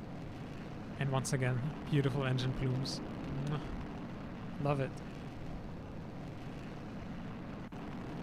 Yeah. Let's at least go through the powered flight phase without time warp. It's just a minute anyway. And I don't want to introduce any issues with time warp. So far, engine is still burning nominal.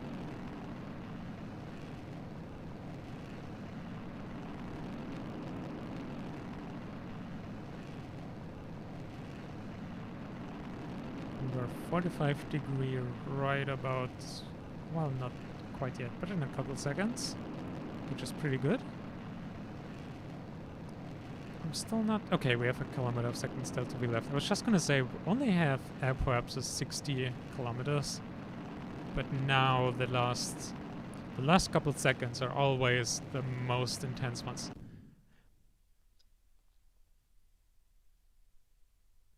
Okay, with the drag, we're losing a bit more of our apoapsis height there, but the maximum of the apoapsis was like 139 kilometers, literally like 1 kilometer short of space. But with drag, we're now well below that anyway.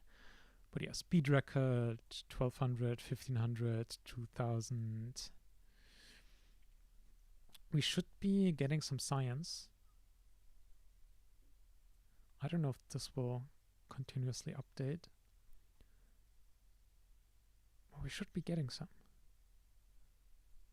And more contracts. Ah, the 75-kilometer one. Yep. 2.8. Yeah, we can fast forward now. 2.9.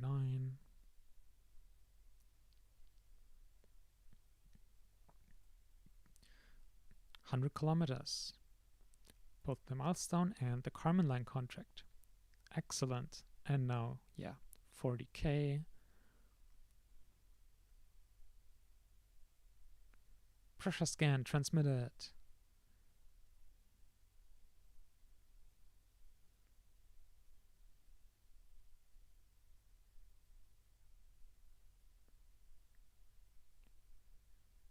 Okay, we'll have to... Let's just decouple now to be certain to be on a safe side. Oh, I hope we'll be the right side forward. Okay, maybe it shouldn't matter. But yes, we are.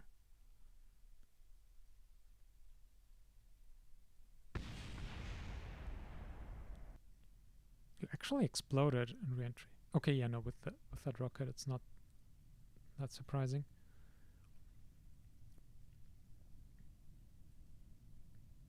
And now we just wait to descend and until our parachute pops. And then we'll have not just science, but our first recovered package. Not from space, but from very high up, from above the Carmen line. Engine nominal, yes. Yeah, okay, space, but not in space. So in Kerbal Space Program Realism Overhaul, the edge of space is at 140 kilometers. That's where the atmosphere stops. So even though like we were above the Carmen line, so which is technically and in real life the definition of space or where space begins, for the game purposes we haven't been in space. It's a bit weird that it's disconnected like that, but it's also understandable just because like at 100 kilometers it's really not like the atmosphere has completely stopped, and it makes sense to still have the atmosphere calculations there. So from that standpoint it makes sense, but it not being considered space is a bit weird. Also, water is so absolutely gorgeous with these mods. I love it. And now, splashdown! And now let's let it finish bobbing around so that we can actually recover it. There we go. I have no idea what this means.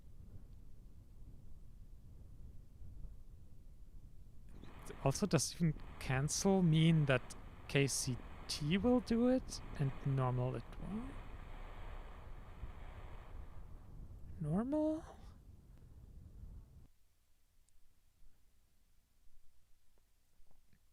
Honorary space.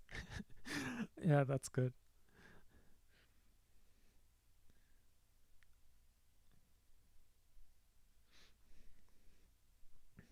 I'm really confused by this recovery. Gonna make a note to look into that. Can probably find some info on the really cool Discord.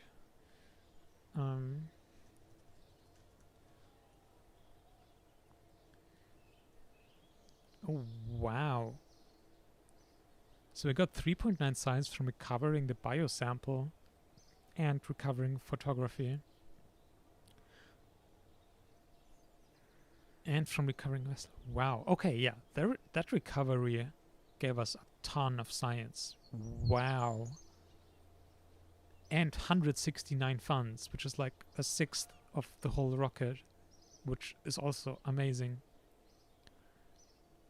Oh wait, the parachute wasn't recovered? Interesting. Or maybe it's just generally won't be, because it's like, yeah. But yeah, that was a pretty successful launch, even though we didn't get to space with the angled rocket. But yeah, the space stuff, we'll do that some other time. Now, 14. We could... Aluminium stringer tanks, so we could make better tanks, which would definitely be very nice. We could go into science, which would be even nicer. Okay, ion mass spectrometer. Situations. Landed in biomes. Does not apply to us here. Flying high, space low, space high. So flying high and space low are two biomes that we could get science from with this experiment, which probably means we want it, which probably means we'll want to change our rocket design already and incorporate the new science experiment once it's finished researching. Yeah, that'll take a while. Do we head straight for the next science experiment? Geiger-Müller counter. Space low, space high. Magnetometer boom, space low, space high. Micrometeorite, space low, space high, space low. And it's splashed. Flying low, flying high, space low. So we will have a whole bunch of experiments for space low, which we can make it to space low.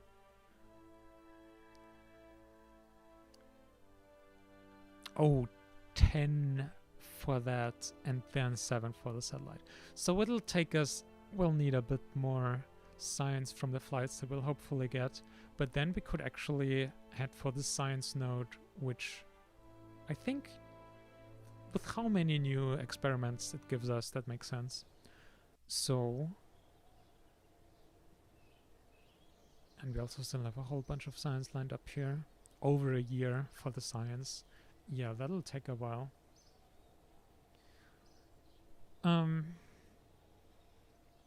I mean, we do have funds, so we can accelerate R&D noticeably. Oh yeah, contracts. 3,000 kilometers. Completing this will unlock the first satellite contract. But 3,000 is a lot. That's definitely our current rocket can't do that. Downrange distance. Launch a rocket with 380 units of sounding rocket payload to a downrange distance of 160 kilometer. I don't know how far we went exactly, but I would guess it was farther than 160. Now for this we need 380 units of sounding payload. I don't know how heavy that is. Maintain sufficient avionics. Do not lose control. So we have to have active control for these, which means the rockets will be much more expensive. Altitude sounding rocket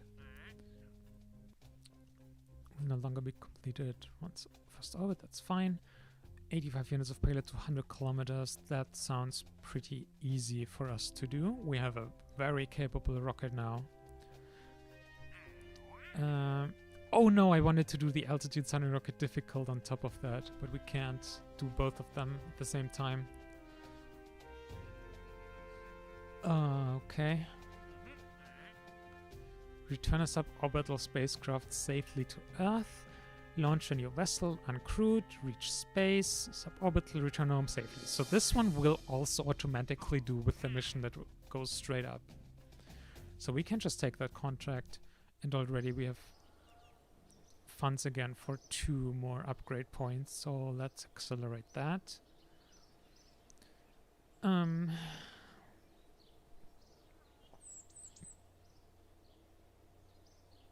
I guess one here. Now we want to do the up first.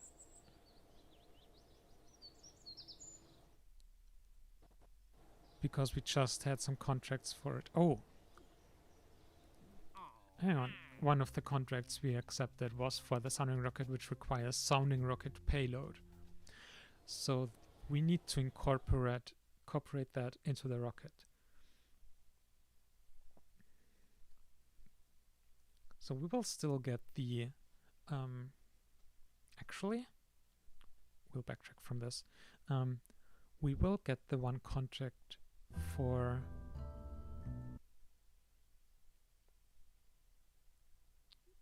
brain mush. Trying to think of too many things at once.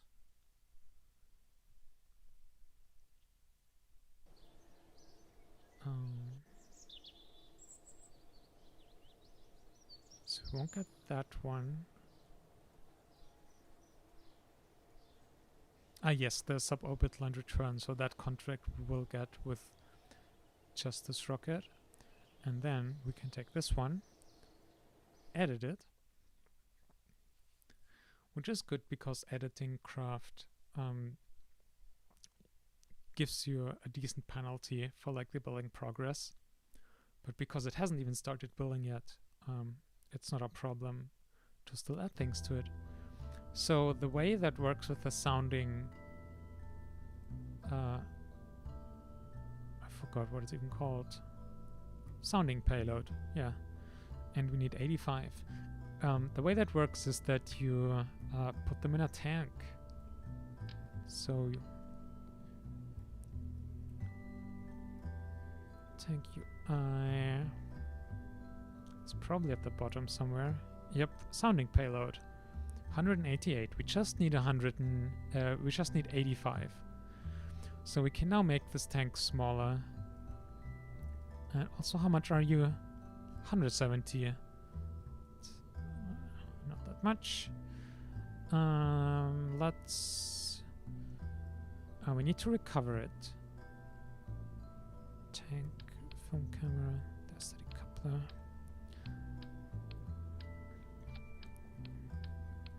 Stack them like that, maybe. And then you need to be smaller, but let's try and see if we can make this like pretty / fit. It doesn't automatically update the sounding thing. So that's 61 and we need 85. Okay, like this it updates at least. 85.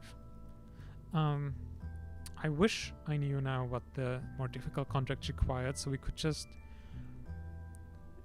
make it bigger and then we could already build others, but yeah, it'll do. It'll do. We'll just have to adjust it every time. Like, we could just have one rocket with, I don't know, 200, 300 sounding payload and just launch that. It would be less fiddly. We'll watch the contract the next time. So yeah, this will cost a couple $100. Might up the build time a bit as well. But then we can do the sounding contract. Now let's read over it again. Reach 100 kilometer with 85 units of sounding payload. We have 85.3. Altitude of at least 100 kilometers. Destination Earth. Above 100, and we'll even recover it even though it doesn't even state that in the requirements. So we're doing more than the contract asks for, which is always good. Save edits.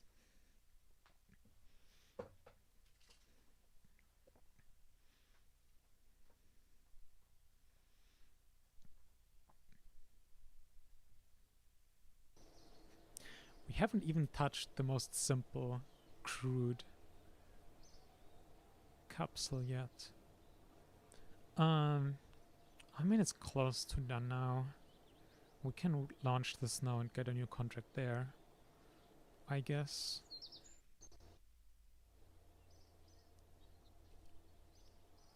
Rollout. And daytime. It's April and 52 now.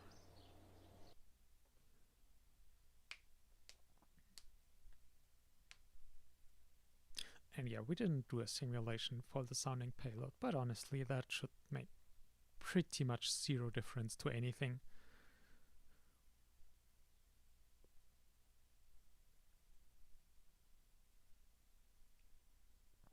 if it was a crewed vehicle, I would be, or I will be, a lot more strict with doing test flights with the actual final configuration of the craft. Also, we're pretty much ignoring the fact that engine failures happen and stuff at this point.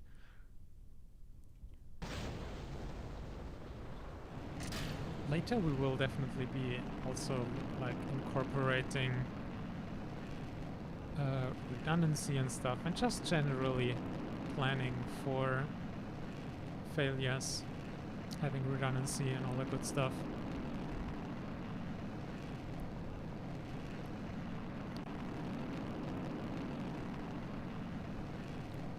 But for the time being, not something we need to worry about. I had to ask myself now, is this a simulation? No, this is a real flight now. Did start the science.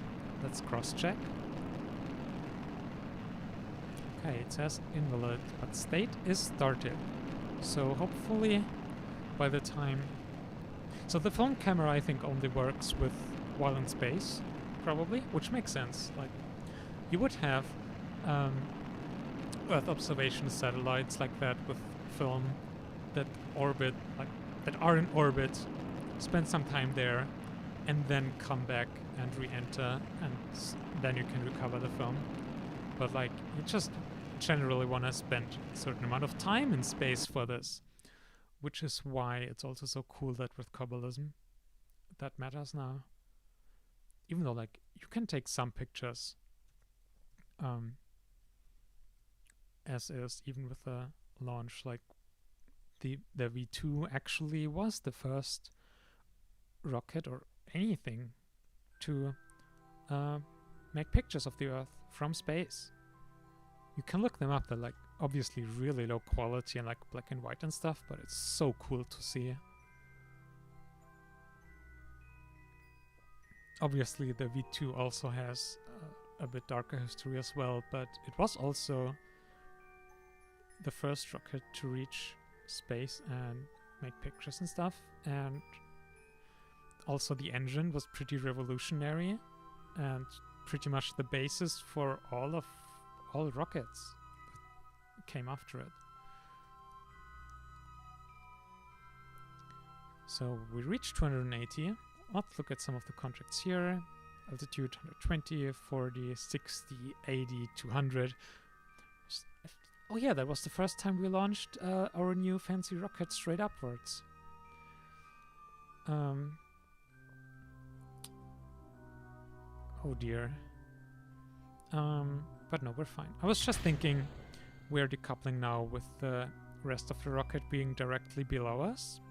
But that's fine, because the rocket is way heavier, which means it doesn't get slowed down by the atmosphere as fast as we here are with the part that's going to be recovered.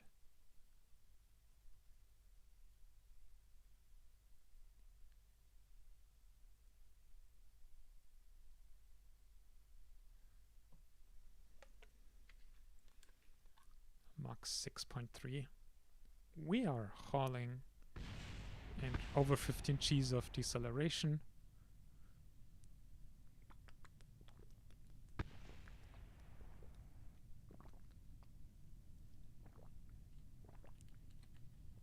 Also, now 10 minutes of flight time.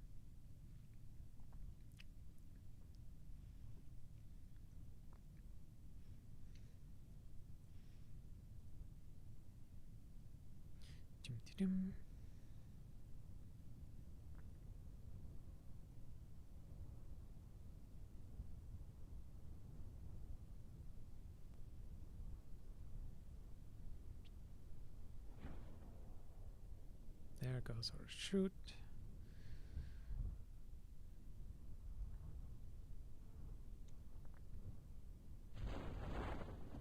And we're on track for another perfect flight and recovery.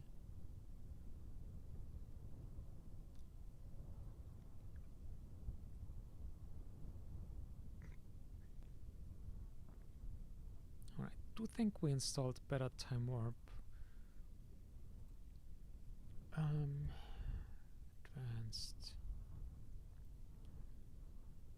hyperwarp.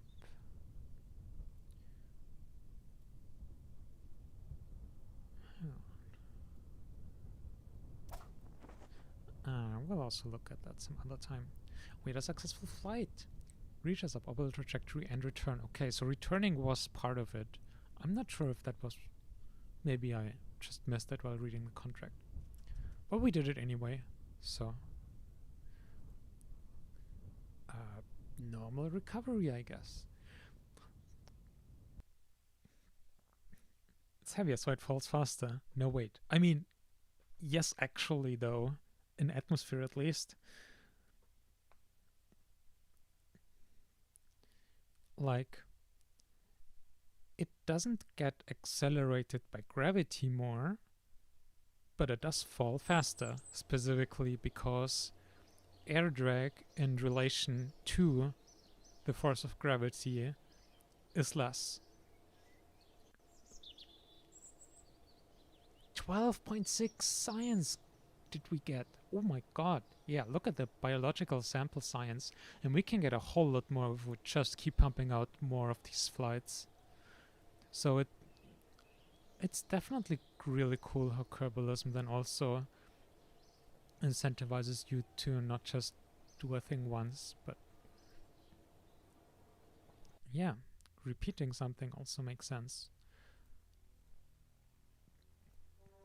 Oh god, we need to get this node too. So we need this node, which will get us some more probe cores.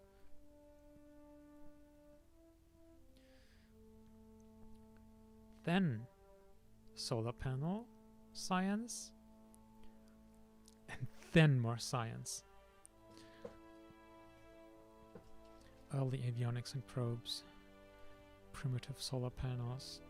Having some solar panels is definitely also extremely good to have for when we're gonna do orbital flights.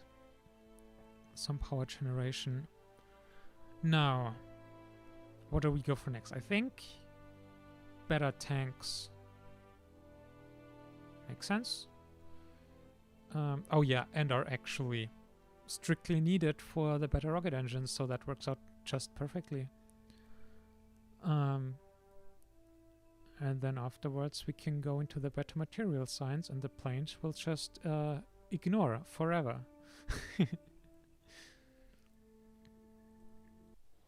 Yeah, we have... I don't know why it's orange. Bleeding edge R&D, research rate lower.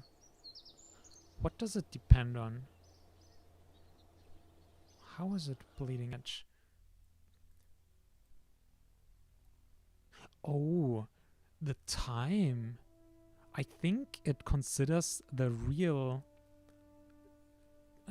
time period where the technology was actually present.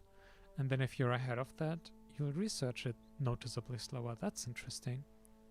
I mean, it doesn't change much about how we're playing now.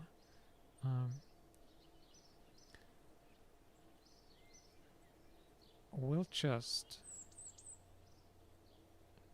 research like there's no tomorrow. And you can also get 1 point. No, upcoming, this one is the modified one with the sounding payload, which will do that contract, which will give us 10,000 bucks, which is cool. We didn't get another contract for here. I mean, we could...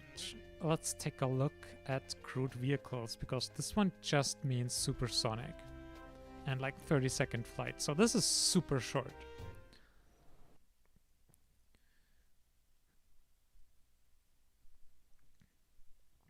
And we can, if nothing else, like if we have the parts and the technology unlocked anyway, we can do that while we wait for all the researchers to complete for better science and everything. It'll be... Okay, we don't have a crew capsule. So we would have to build a plane. Rocket engine propelled space plane, because history. also how the sound barrier was broken in real life, so that makes sense, but I don't know. I don't want to build a plane just for this.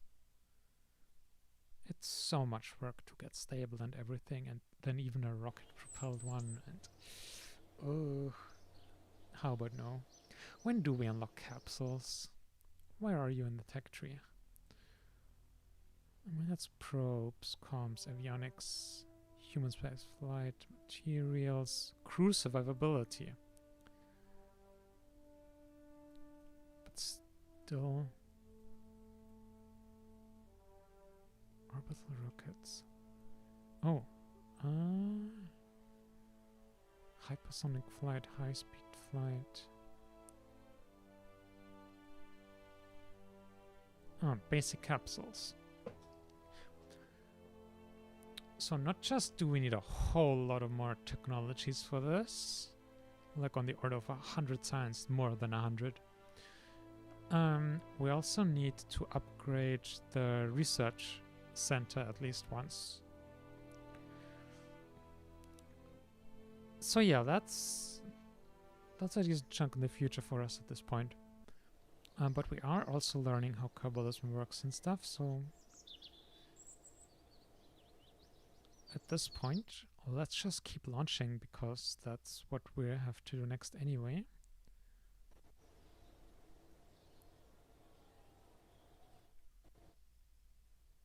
We have plenty of time to think doing that.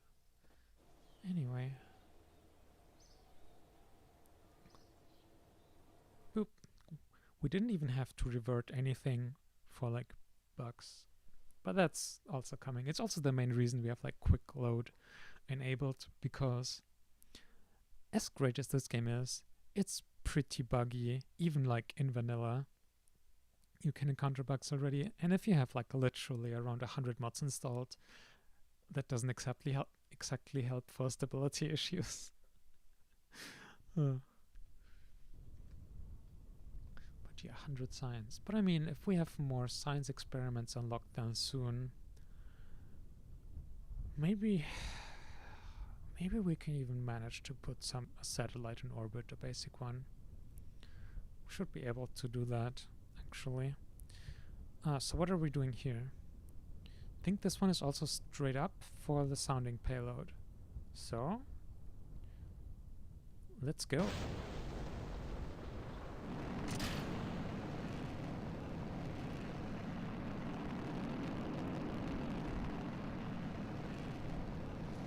In the meantime, we can plan more.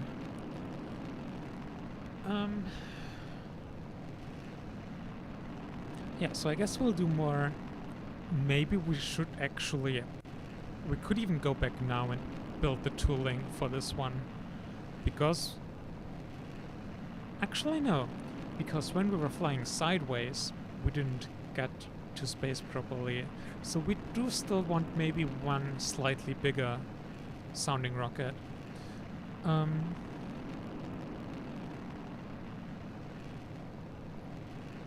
Do we though? Do we? I mean, different biomes would be nice. So yeah. What we could have done, or could still do, is get tooling for this tank. Make the other rockets we're still building cheaper, and then just add another tank on top. So it's not one solid tank part for both rockets,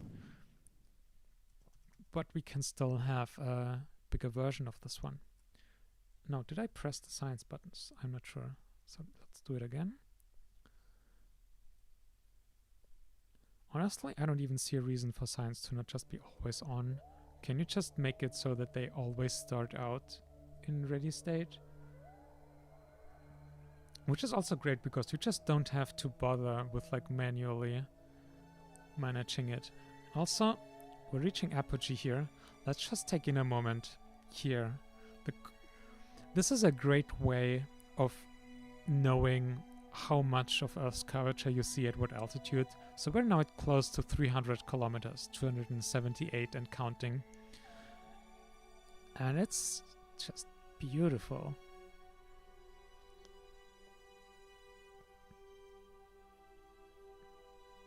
can't even really see the exact launch site we launched from at this point. Although you can see like the shape of the landscape. It's very pretty. So generally what we're doing here is launching sounding rockets for science. And sounding payload is pretty much a blank fill-in for like specific experiments. And we completed a contract, yay. So it's a fill-in for specific experiments that you would do in real life. So like all the things you'd want to do with like temperature, pressure measurements, radiation measurements, or taking pictures, anything like that. But so that they don't have to, like the mod developers don't have to literally work out all these details and make specific contracts for all these things. You just have like a blanket payload that's called sounding payload, and it just asks you to take a certain amount of them with you, which costs a certain amount, has some weight and stuff. So it's, yeah, it's a way of giving you specific requirements for basically doing science with these launches. And specifically for sounding rockets, so it's sounding payload.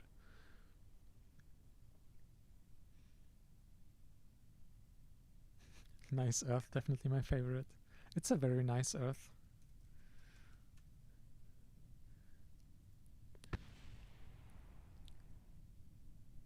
Now, why is there not so there's slow-mo, there's hyperwarp, which is higher regular time warp, and there's standard physics warp, but there's no hyperphysics warp. Why is there no hyperphysics warp?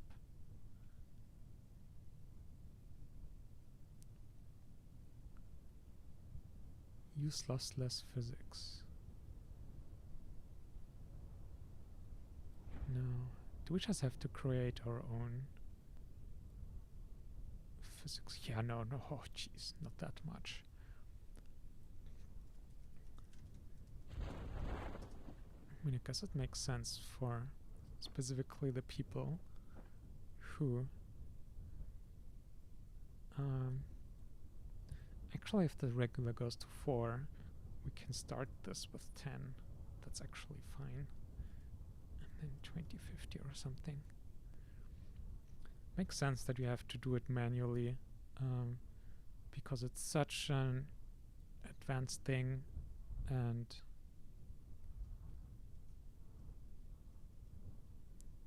hyperphysics warp. Select. And now we get faster time warp. Also means more buggy and stuff, which is why it's probably not enabled by default, because you want to know what you're doing when you use hyperphysics warp.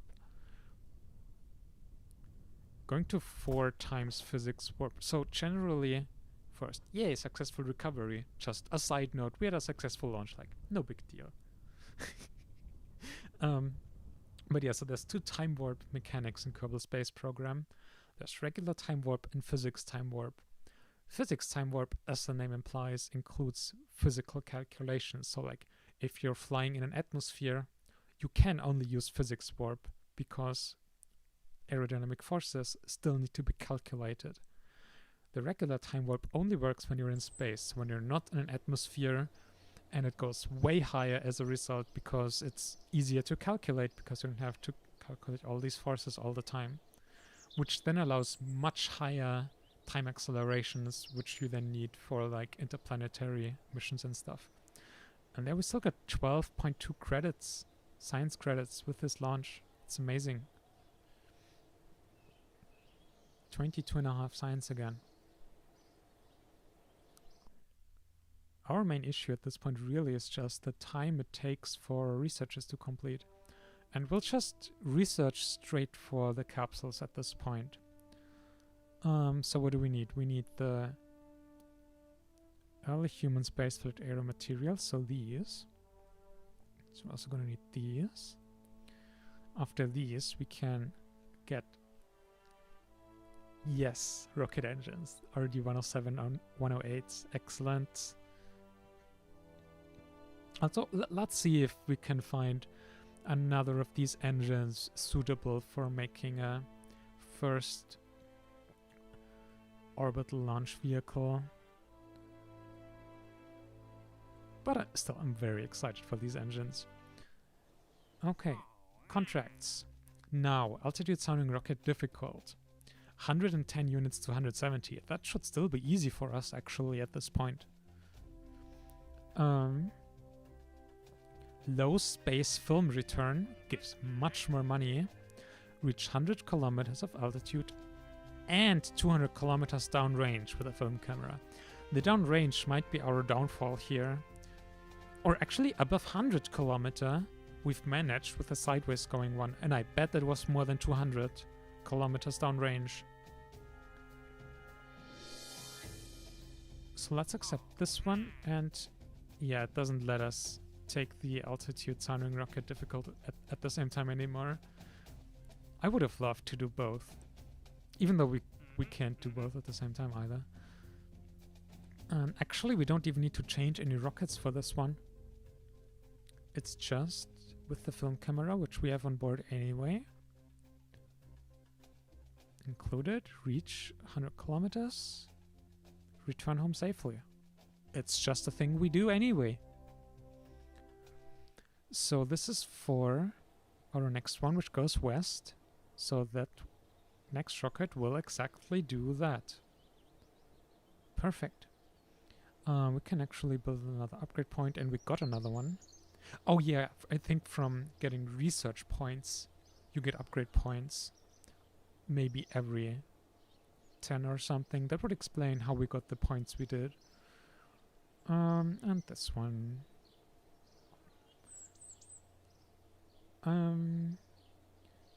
Yeah, and after that we can do another difficult sounding rocket straight up. For that we need to build a new rocket anyway. And one that goes straight up, because right now we only have sideways rockets. What kind of rocket is it? A sideway rocket, sir. Okay, more launches. Yeah, we had a lot of simulations earlier, but now we can just launch.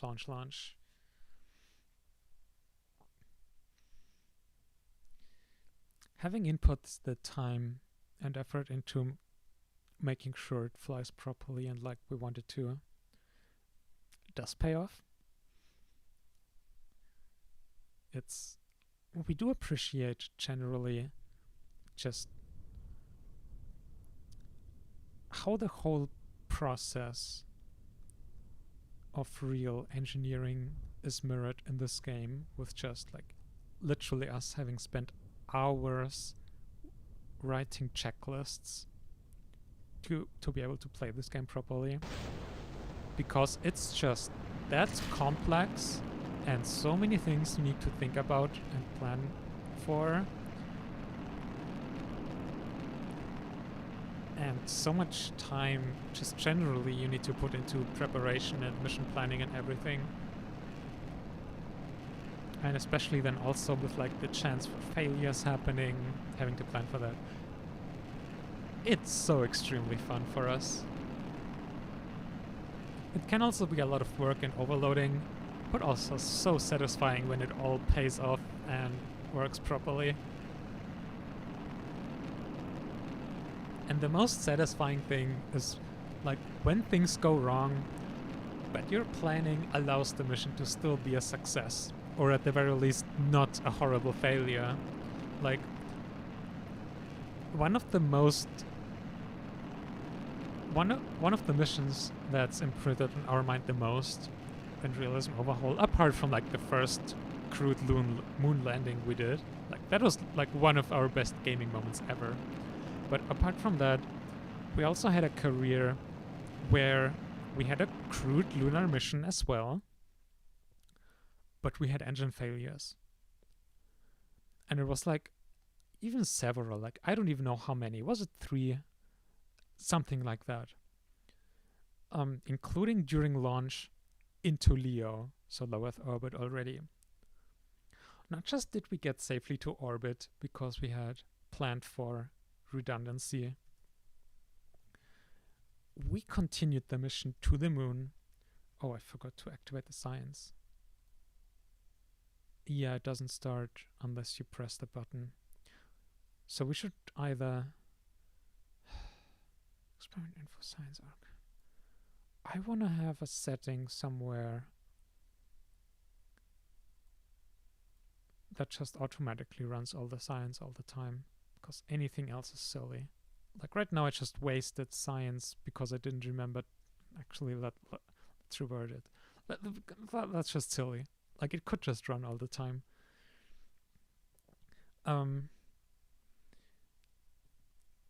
Also, what was I just talking about? Oh yeah, that mission. So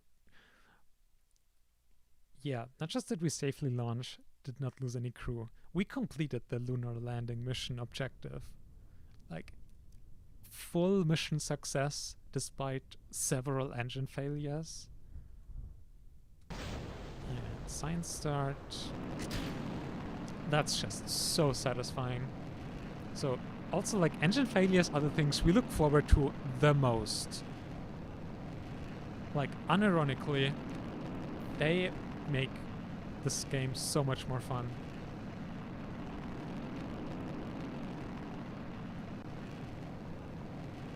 Oh, no, 10. Oh.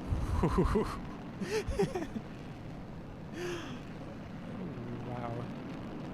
Well, nothing broke, but our trajectory is garbage now from the time warp, actually.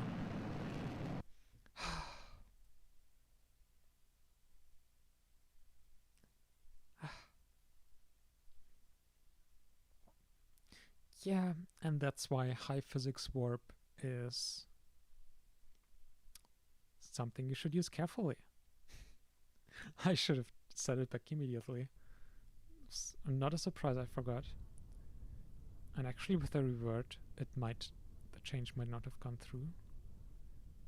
Oh no, it did. Okay. Should actually throttle up.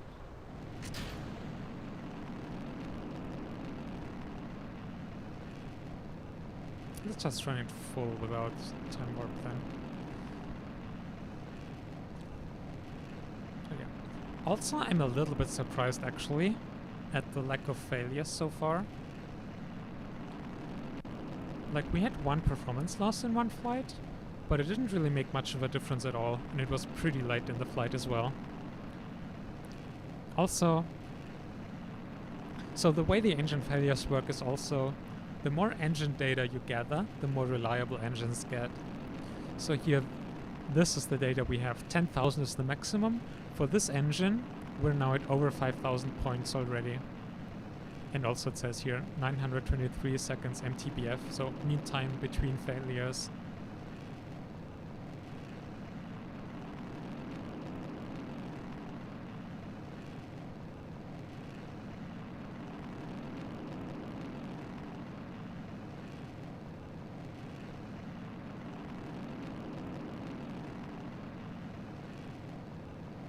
There we go, now our trajectory is as it should be without the time warp shenanigans. And I'm pretty sure I did the science. But come on, let me click you. Let me click you. No.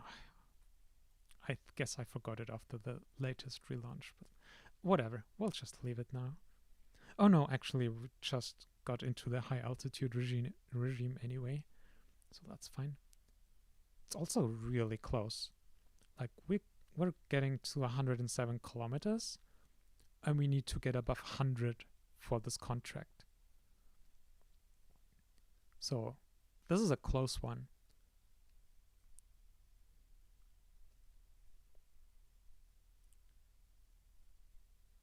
And we're at above 100 kilometers. Let's pull up the contract info.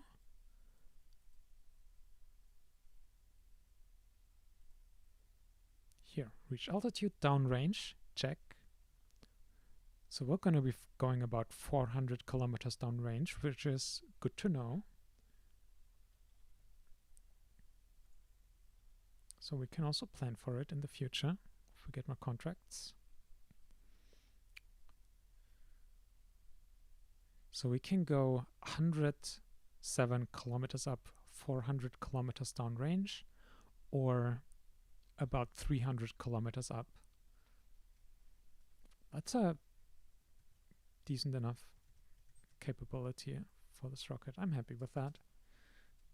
Also gonna write it down. 400 downrange, 107 up, and 380 straight up. Oh, right.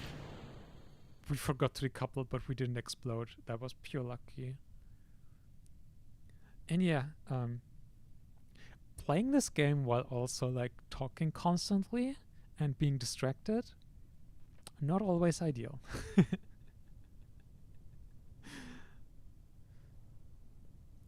Now we can use the higher time warp though.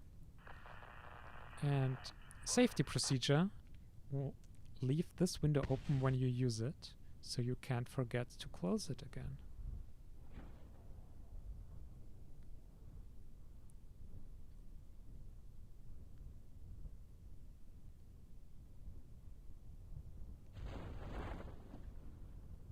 And deploy.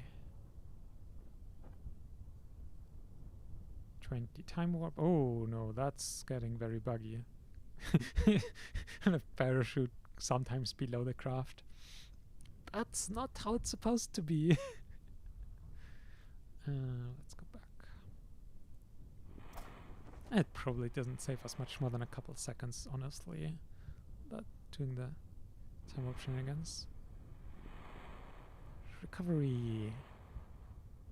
And another contract.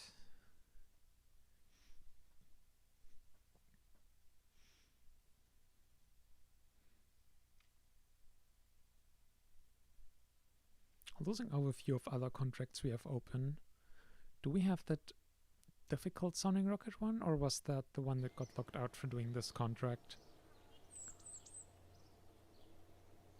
It was also like got us like 4 or 5 times the amount of money as reward, so 5.3 credits. Nice, nice, nice. Contracts available. Yeah, so downrange 3000 kilometers is not happening quite yet. It also gives you like 100k. So 115 to 170 kilometers. I'm just gonna say we can do that. Altitude sounding rocket. Downrange. Oh wow, 500 units of sounding rocket, downrange 320. That is difficult. Low space biology with a biological sample and 35 units of sounding payload, and then recover it. Launch a new vessel, uncrewed, sounding payload, bio 100. So this is also one we would have just done automatically. Hang on, so this one is 40k. Once again, I think the payout just is so much bigger than for the dumb sounding rocket, even the difficult one. So let's do the low space bio experiment and just incorporate like 100 sounding payload in the base rocket or something, so we always fly that. Or I guess we can do that custom adjustment every time, that's fine. Do we fly straight up with that? That's a question. I mean, we have to go over 100, so adding sounding payload will change the maximum altitude we get.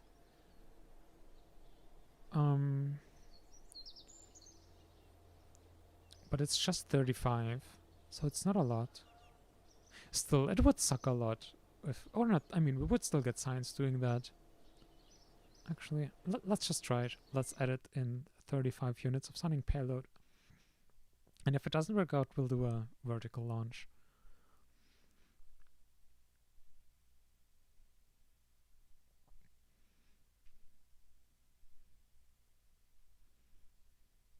Honestly, at this pace, I think we can probably do our first crewed launch during the next stream.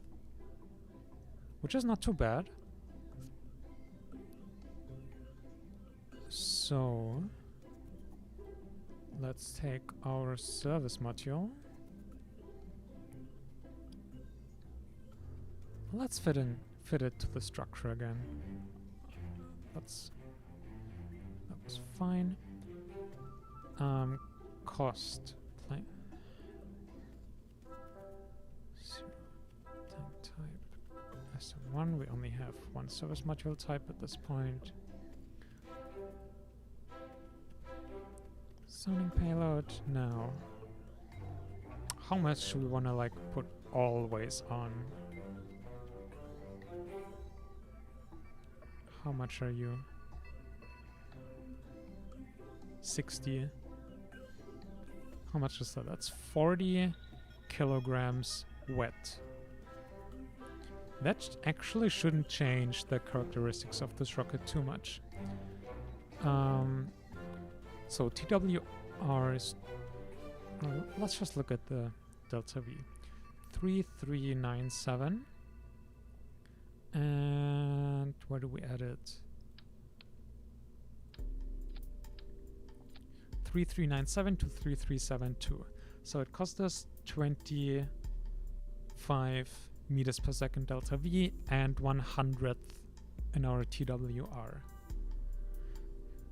So that won't be a big difference, but I'm actually not sure if it would still allow us to do the horizontal flight. So maybe for this one we'll actually take less than that. Well, show me the UI. 24 we need. How much do we need? 25 or 35?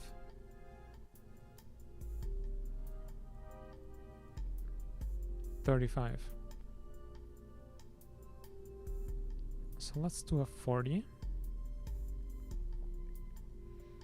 And what are we at now? 26 kilograms. 3 for 70.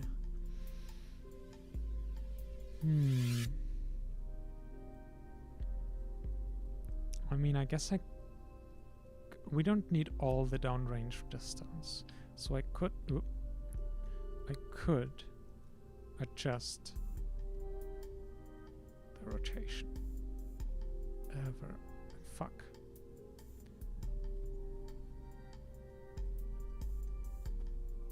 Give me that. That'll do. This is also once again the time where I would like a setting for rotating in degrees instead of having to do it visually or with the wheel. Maybe I should ask around or look into if there's a mod that does it. Anyway, for the time being, let's save this one. After we check, we have 40.5 and we need 35 and we need to go above 100, which with the adjustment of the angle we should be able to do.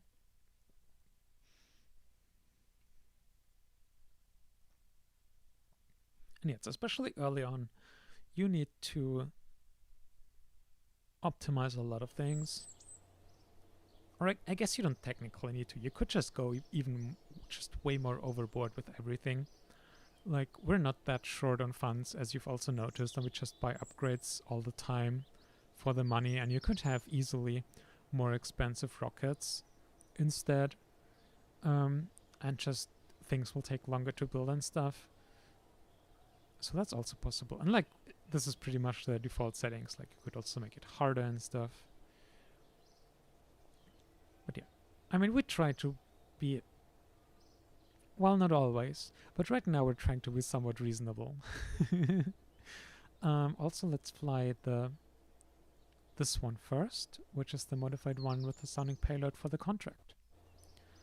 And we get early science technology.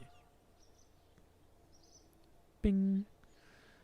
I think that's only the first of the two.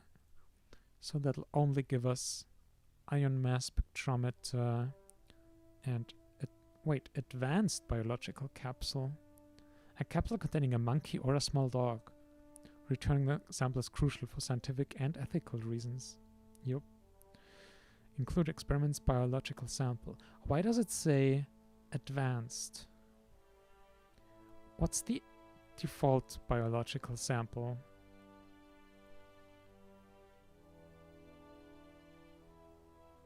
Or wait, did we forget to put on the biosample on our rockets?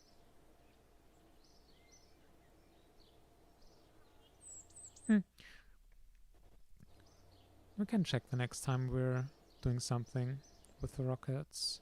For now, let's put this one on the pad. So let's check contracts again. Yeah, none of these we can take. So let's do our sounding rocket contract, hopefully. Like, we did guess a bit with the angle and the increased payload and everything. And we are, of course, betting for no failures, like any kind of engine failure. To reduced thrust later on might still work out, but any kind of like ISP failure or like flat out shutdown, which also happen, would definitely would have a high chance of making us fail this objective. And I'm sure now that I've said that, nothing whatsoever will go wrong. Things you should not say before you launch a rocket. Okay. This time. Oh, and we forgot to look into the science thing. But they're running now.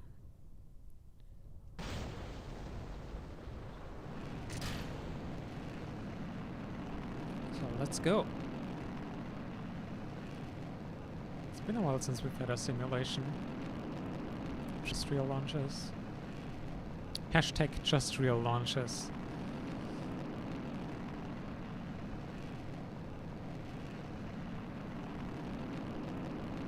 It never gets old, even with simpler rockets like this. The roar of an engine. The exhaust plume. Also, we've been also seeing this in the past already, but we haven't talked about it yet. But we should very soon see the exhaust become, yeah, there.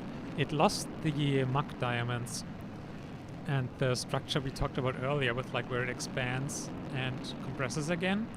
Now, at higher altitudes, air pressure is lower than the exhaust gas pressure, which then means that the exhaust gas simply expand outwards, and that's what you see here. And the higher you go, the further out they expand, basically. I'm not sure how detailed this mod is with like modeling the specifics of the... Ooh.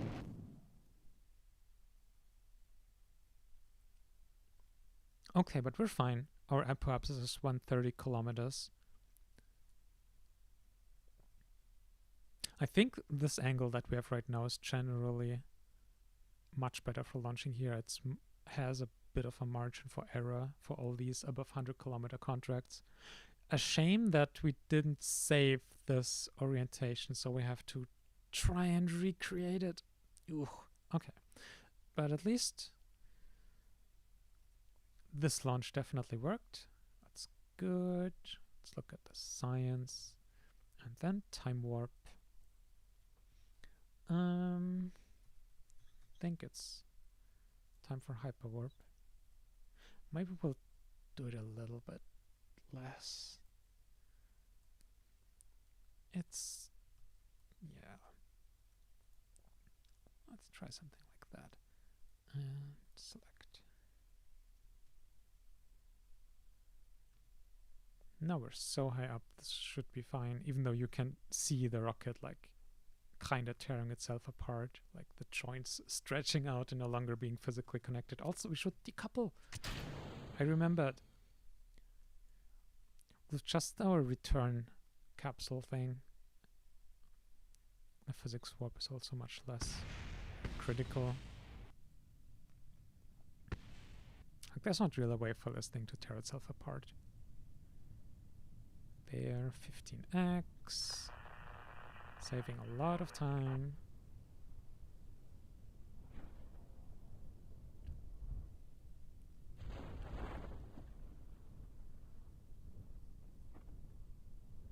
can also be fun sometimes to sit through the full length of a launch. But yeah, then again, if we do that on the streams, it would just draw them out so much. And there we go. Another successful launch. Oh, boop, boop, boop. And recovery.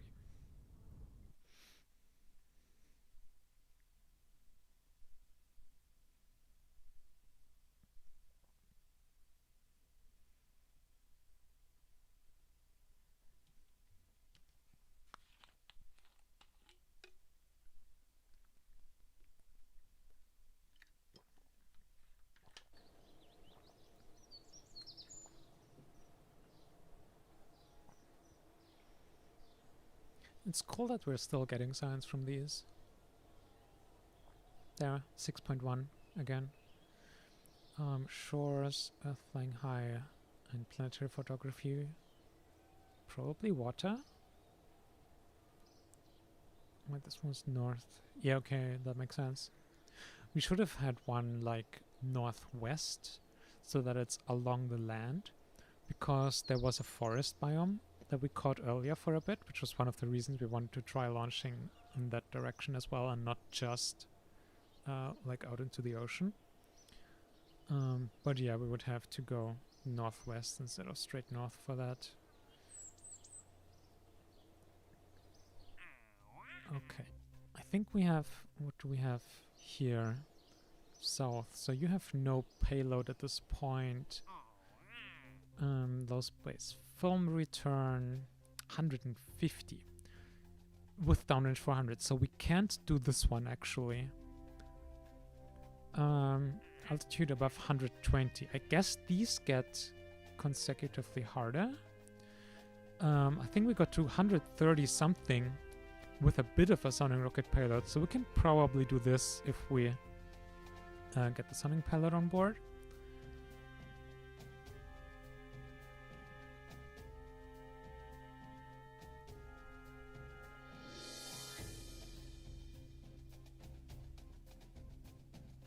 Okay, we'll build a new rocket. We won't modify the existing one because the existing one launches into a new direction that we haven't launched yet. Just so we can get biomes if there are any bit of science from there. And then I guess we'll do this one because it's just 33 payoff. I mean, this is 30 actually. And it's, I mean, we'll basically use the same rocket. But for this one, we can with both just fly straight up, so it doesn't matter. Wish we could do both, but they exclude each other. So let's... Okay, so now we can modify it a little bit at the sounding payload, just on all the rockets anyway. Wait, did this contract require sounding? Gonna have to check.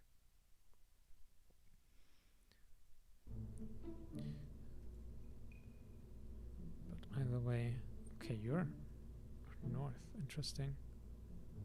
Wait, are you then the one with the changed orientation? Is it actually saved? That would be very cool.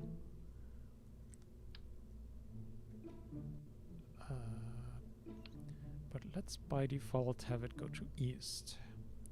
Over the water biome. That's the main one. Actually, we... wrong keys.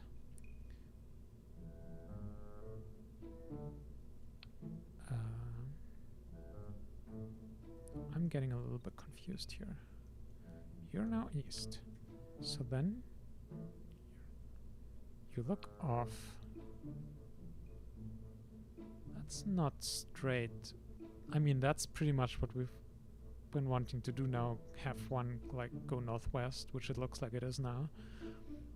But I'm confused why the game did that. Either way, that's what we wanted. Let's call this one northwest now.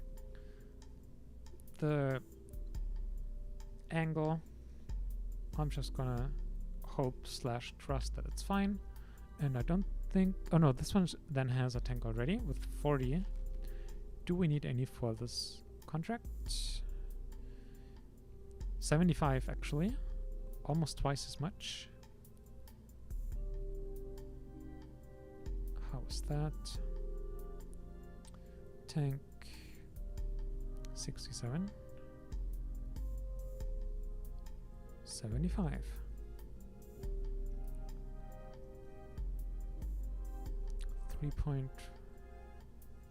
Wait, why do they... Oh, you don't give...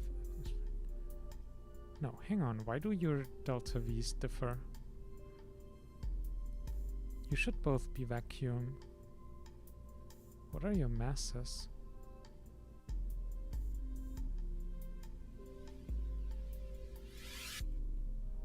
All stages.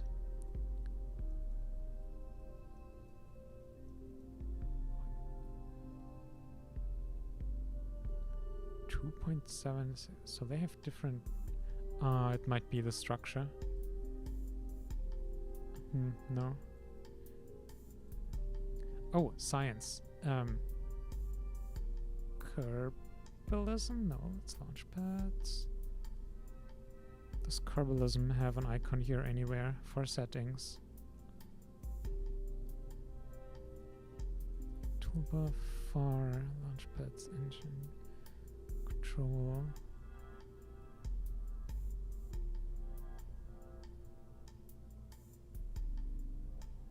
Yeah, Jesus, tooling cost.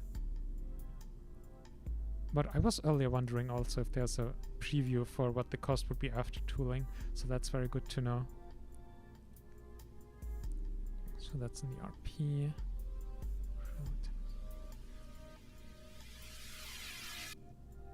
Yeah, we'll have to check with Kerbalism.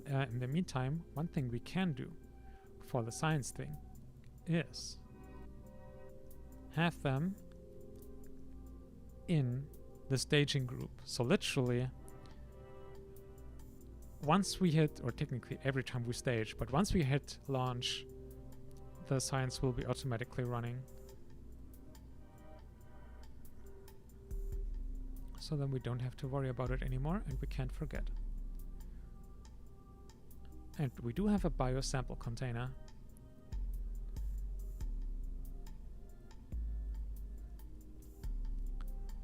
But then why did we unlock an advanced bio container then? Biosample container? Advanced bio container. This is a capsule containing biological samples like fruit flies, fungus, perhaps in a mouse or two. While some observations may be transmitted from Kerbalism. So one is from... Oh! It's from SXT mod. Maybe we weren't supposed to really have it already? I don't know. But there should be realism overall configured. Oh! Okay, it has a different name. It's biological sample 2. So they are probably different experiments. It's another 50 kilograms, though. I mean, we could probably straight out replace the first one.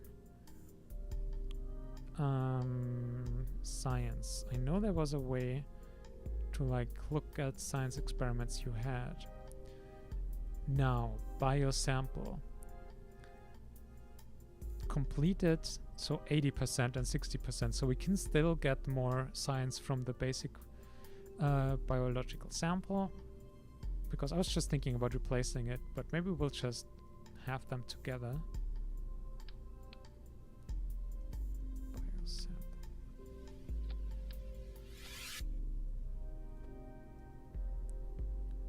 I mean, that'll cut into our delta V noticeably. Which, hang on, why are you offset like this? What?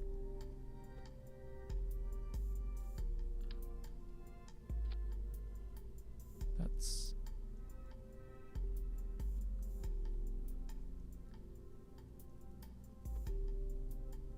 I mean, I really shouldn't have to manually fix that, but actually no, that will mess up. Like, if it's just a tiny bit off, that'll have consequences for the aerodynamics. I mean, I guess I just have to actually reset the orientation of everything.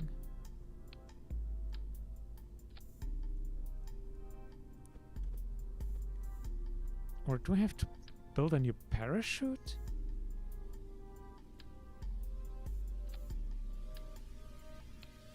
No. Something is very fishy here.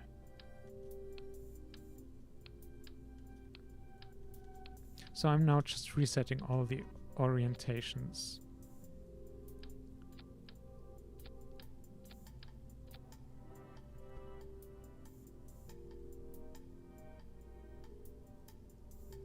Okay, well, it's fixed now.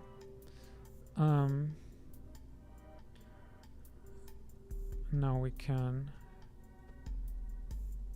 try and... Oh god, we really have to do both axes. No, we don't have to do 2 axes. We can do this. Actually, how much, like, north versus west do we want to launch? I think we want to go a bit more... Probably a bit... No, actually 45 is probably fine. Actually, probably northeast, something like this. And then just a little.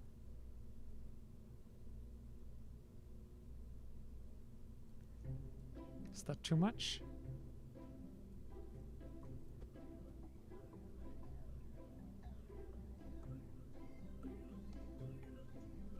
This one is definitely not too much. So let's save this one and cross-check again. Reach 120 kilometers, easy. 75 sounding payload. Check in the tank, 75 point something.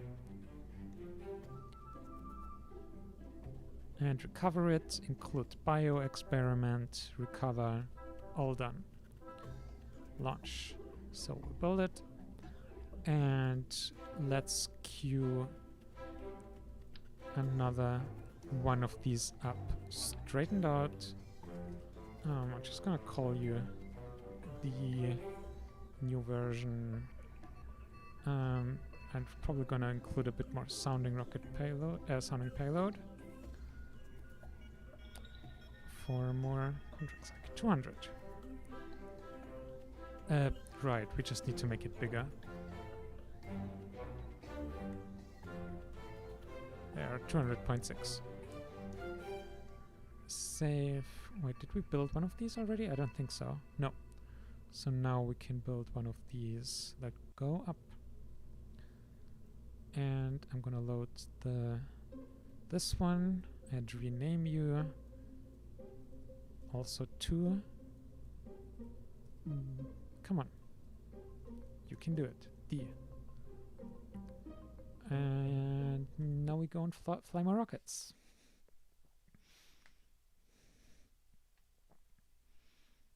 We can probably just... Oh no, wait. The one film, I think, request on range distance. But we can do a few of the bio launches. So let's copy that. Have one more of them. Now, south. I mean, you're the last of the non-D variants. Let's fly that. Yeah, specifically because also we have all the advanced bio experiment now, which we will probably always want to fly, just for the science. I think a science finished there, which is why the time warp ended there. Oh wow, we have so long research times. 1, 2, 3. Research, boop, boop, boop.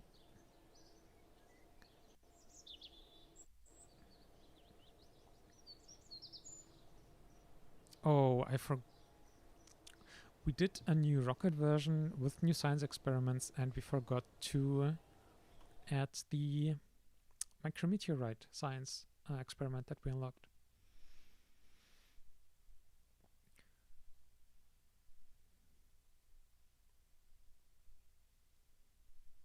even more worth a new version number then.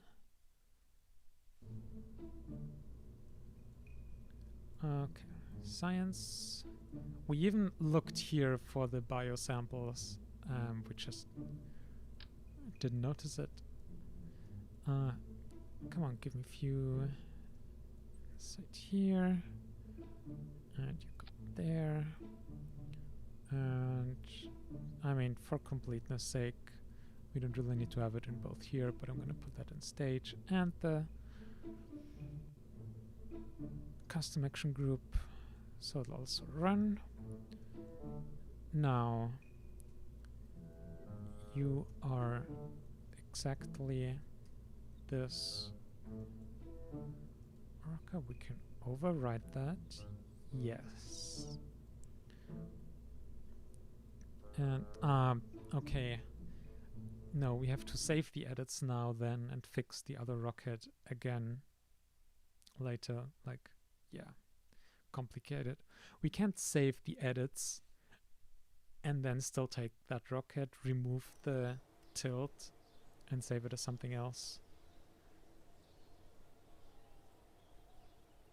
So now, first we scrap you, then we edit you.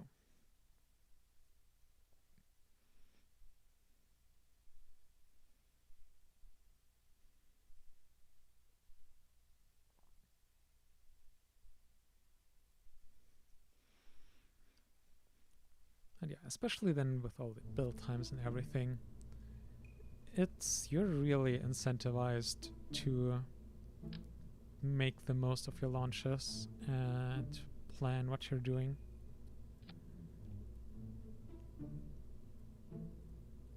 Which again can both be frustrating, but at the same time also kind of one of the things that makes this game, and in particular all these mods, playing so fun. That was the last thing we needed to change here, pretty sure. So let's save that and save the edits. And then we'll only have shiny new rockets with 2 new science experiments flying. Which, honestly, like we've already been flying like easily probably 10 of these rockets. We can get some tooling. Okay, okay. Let's scrap this one and this one. We'll tool this now. Just because we should have done that a long time ago. So let's at least do it now. And we can still do the thing where we just add on another fuel tank to extend it if we get a bigger, better, more powerful engine later. So we can still make more use of the overall rocket body. And also, I just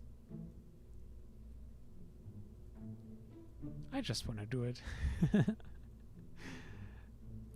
Because now our tank will only cost 75. And now we'll make one of you. And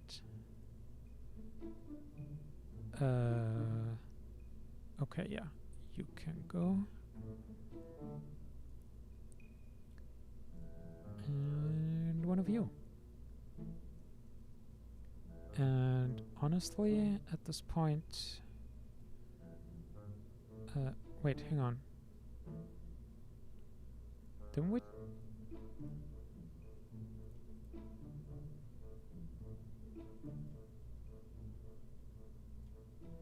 Do you not update the build list here, or what? What's?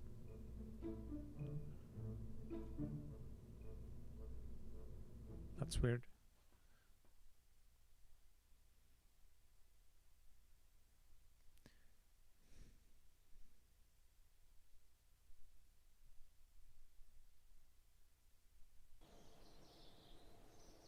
It didn't build it.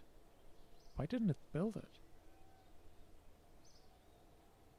Oh, not enough funds. Okay, never mind. Oh. With the tooling, we're cutting it super close now. Holy shit. Should have paid more attention to that. But it's fine. I mean, we have 2 rockets. And specifically 120 kilometers with 75 sounding payload.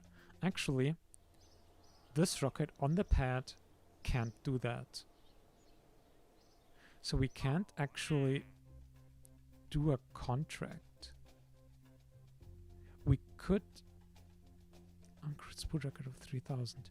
We could do 300 kilometers if it went straight up.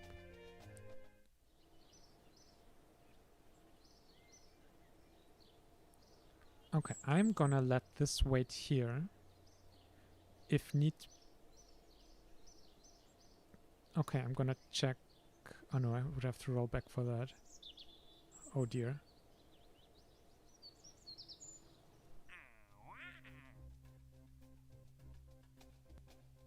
I mean, if we get in a real pinch, we will have to accept one of these.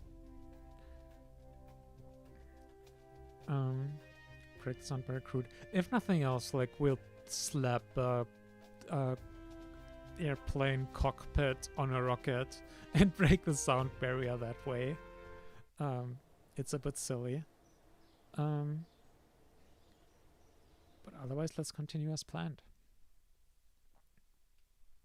Yeah, if we had... How many launches of that rocket did we have now already? 6 or something? And with all the launches we're still gonna do now for the contracts, yeah, break-even point. And it probably also means faster construction. At least I would be surprised if not. Either explicitly or just implicitly through being cheaper. Like, I don't fully understand the formula for build time, but I'm pretty sure it depends on the cost. With some complicated formula. Okay, so this one doesn't have the action groups yet, so let's manually start you up. And let's see where we go this time. Well, I think this one was just like, it's the last one of that series we had, let's just launch it. Honestly, we could just have scrapped it for the funds. That might have made more sense, because we're pretty much just doing an empty science launch now. We won't be able to finish any contract.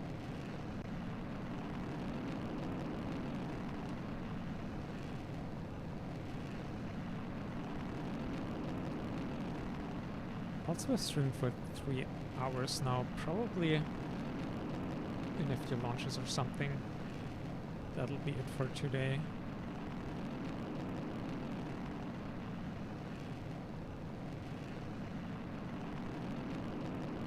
I definitely want to try and get out of this financial situation before we stop. That would be nice.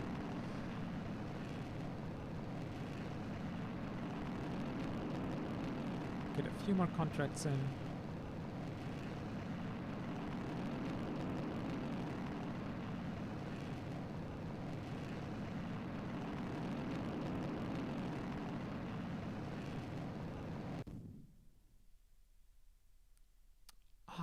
The flipping. Without the flipping, we might have made the 120 kilometers, and now we barely just can't. Wait, that's interesting though. That we were stable until we lost thrust. I mean, you do have gimbal, but we don't have control. So you shouldn't have actually done anything.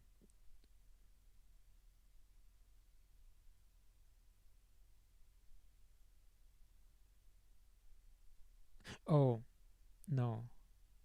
Wait. I'm confused.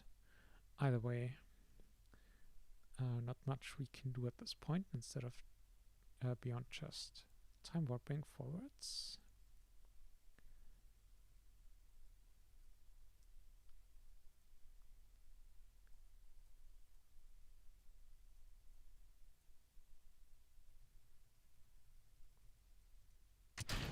Oh yeah, not just didn't we make the 120, we would have needed the sounding payload.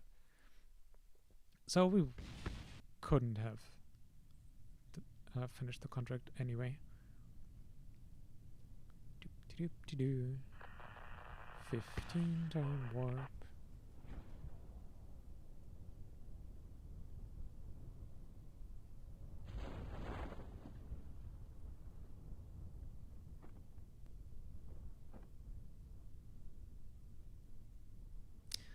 The nice thing about small and simple rockets is that the game still runs perfectly fine. Like with bigger rockets, the game will start chugging.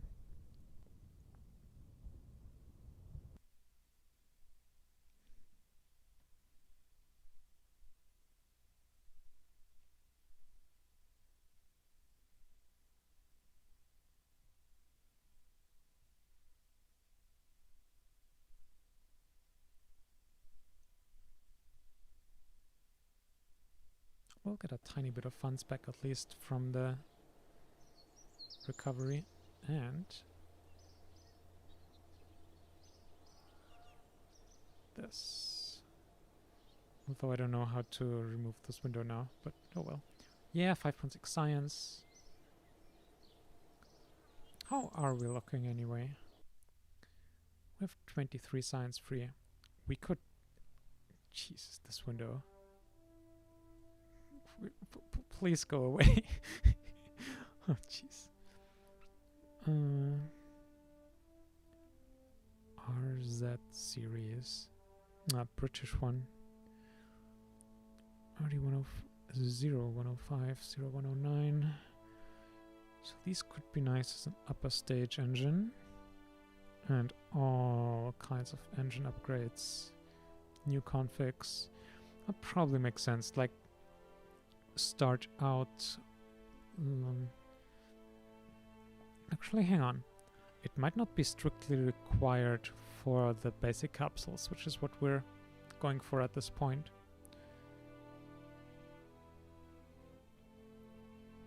Human-rated EDL. So we need these two.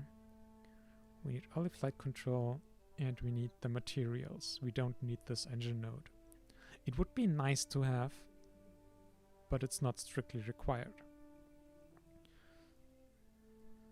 Service module. Ooh, tiny engines. We want those. We want those for probes immediately. Absolutely, yes. Well, that's a much easier decision than I expected it to be. Lunar range communications also is something we will want sooner rather than later, actually. Although, I mean, at this point, we don't even have plans for an orbital rocket, so we should probably not spend science on lunar plans.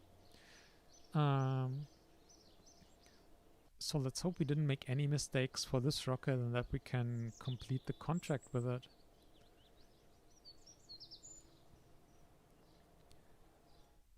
Let's put you on the pad and save us from bankruptcy.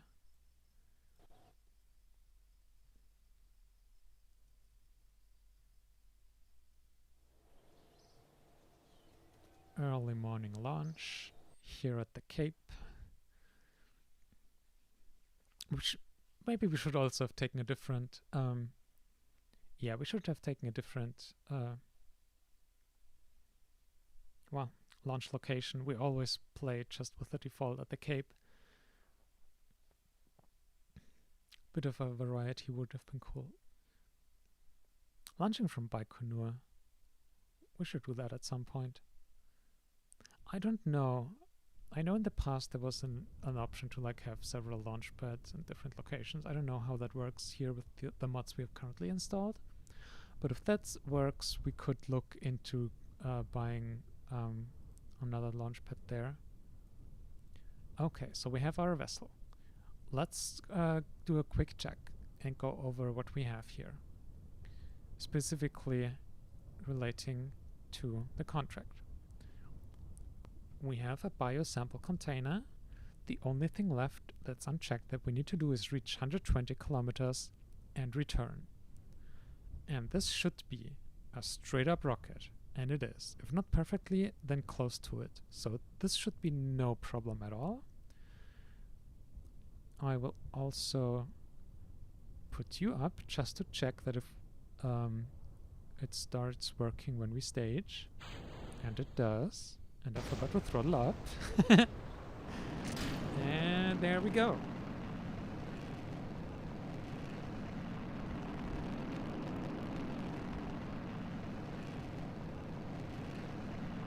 Our next launch vehicle probably should have guidance,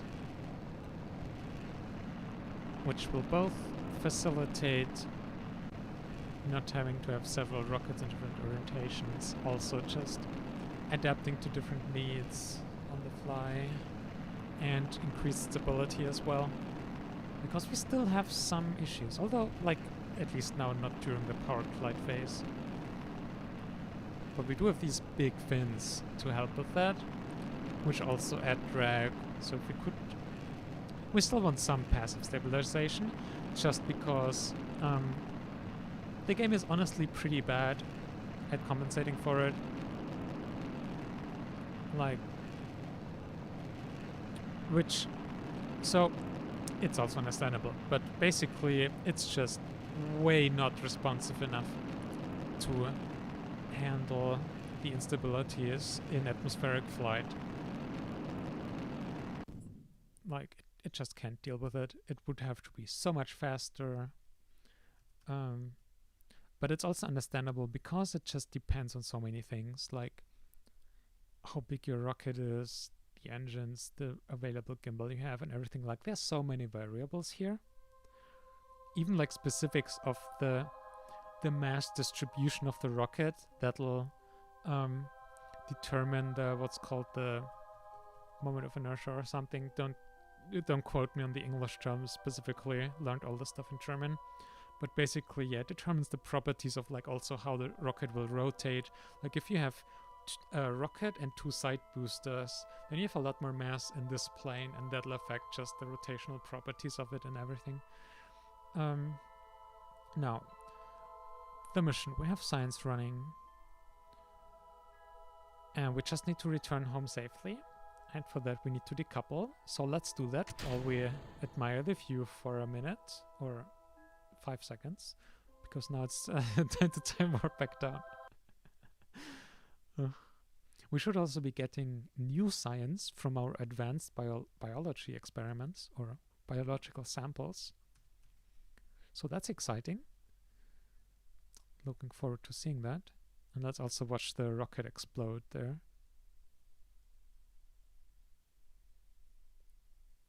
Oh, it's swirling around, and they're very faint, but we saw some of these explosions kilometers away. Okay, let's speed up the time warp. Also, there should be a... Can we just... Is there a hotkey for... If we do Alt... No, we still just get that. I would really like it if we could put this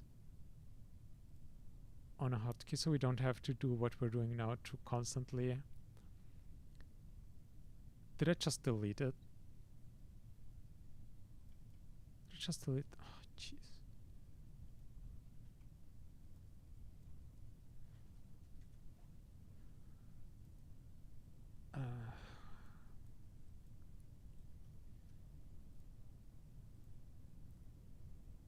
I should probably name it properly.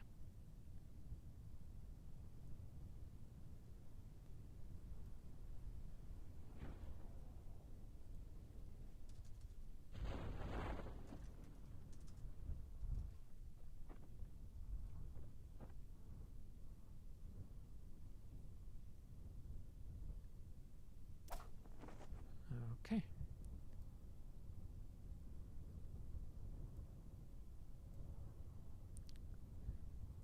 We did complete the contract. We got a bunch of money, which is good because we're gonna need it. But so we're safe now. Like, I think with the tooling, a rocket costs like 1100 funds now or something, even with all the science experiments we're always flying. So we have like 20 plus launches at this point. And we could even like build a new rocket, even though that'll be Like if we need a bigger one, that'll be pretty expensive. But we could even do that at this point. So let's do a couple more chill contracts maybe, and then we can end the stream. 9.5 science. Biosample. Where's the advanced biosample? Did we forget to either put it on or put it in the action groups? Also 500 recovery. So the percentage of the cost of the rocket we recover is also much bigger. The cost used to be like around 1,000 and we would recover 160. So a launch would cost like 830. Now it costs like 1,100 something, but we recover like 500.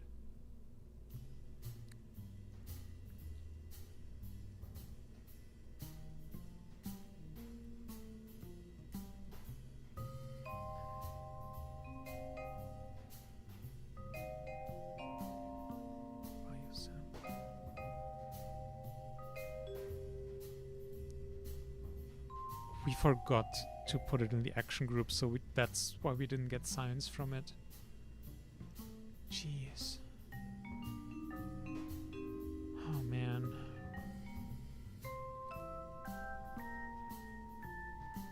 Yeah, well...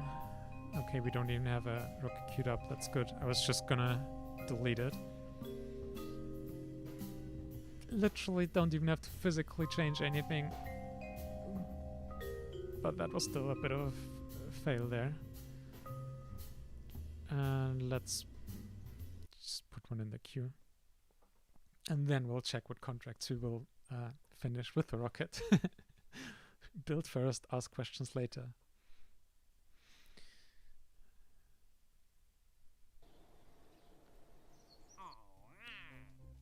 That's a lot. That's probably downrange again. Low space bio, 140 kilometers, 115 units. Pretty sure we have 200 units on board. So we can easily do that. That's 27, but that's 33,000 credits, so that's more, and it's 150 with 125.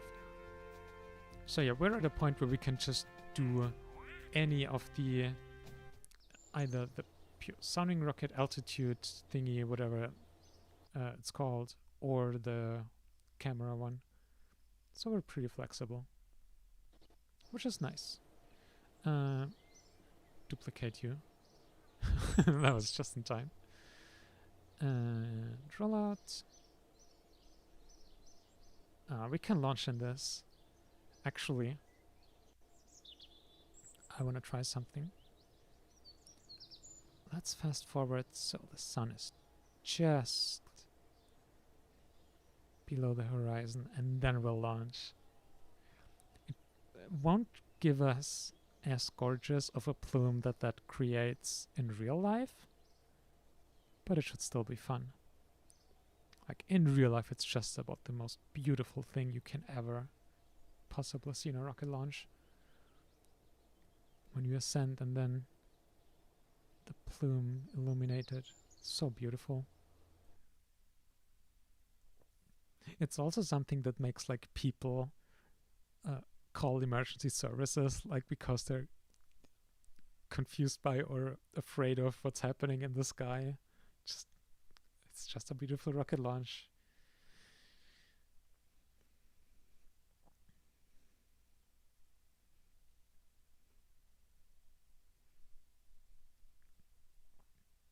It must be really impressive to see, though, like especially then as the rocket ascends, like at higher altitudes, the thing we talked about earlier with atmospheric pressure, the lower the air pressure gets and the more the... Oh, I didn't have my one timer.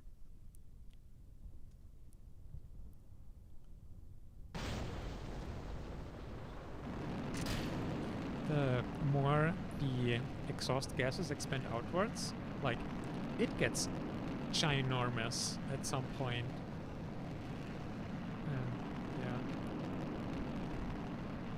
Yeah. It leaves a trail that you can see for quite a bit.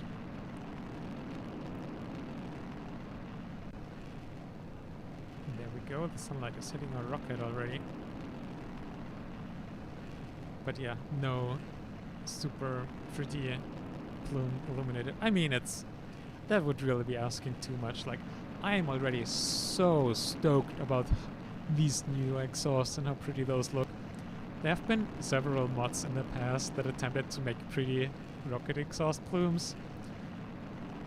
This one, like, there have been some cool ones in the past, but this one just knocks it out of the park with how amazingly gorgeous it is. I love it a lot. And yes, the vessel is actually completed. I knew that game.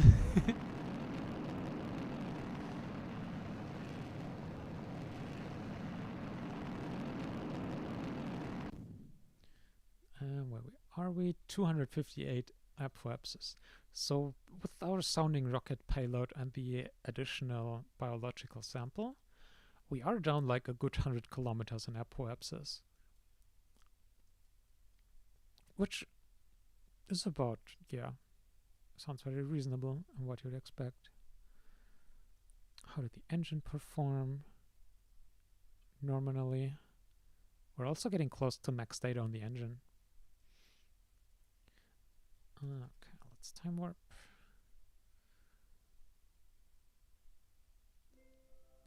I always get the itch of like need to do something. Especially with how science used to be, or is in the base game and generally without Kerbalism.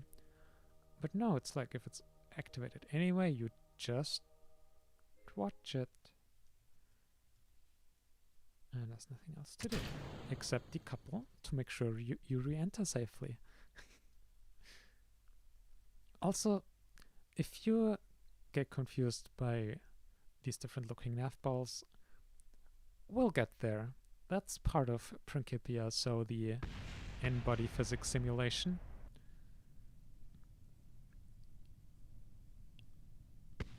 And yeah, there's a lot to talk about that. And look at the atmospheric scattering. The mod Scatterer, similarly, is also one of the most beautiful mods I've ever seen. It's both responsible for the atmospheric scattering, and I think it's also responsible for how gorgeous the water is. I think Scatterer does both of that. So yeah, it's a very awesome mod.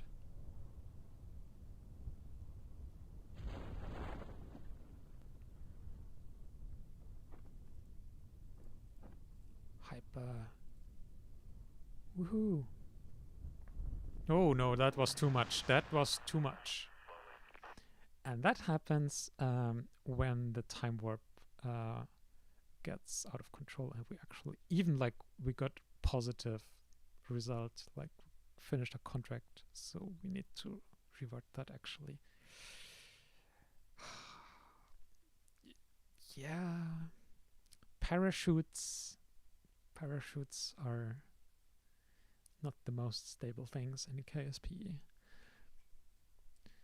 So either let's just hard limit ourselves here by limiting the rate to 15. And in fact, if we do like 4, 8, 15, then we also don't have to constantly switch back and forth, because 4 times time warp is still pretty reasonable. Just not for launch.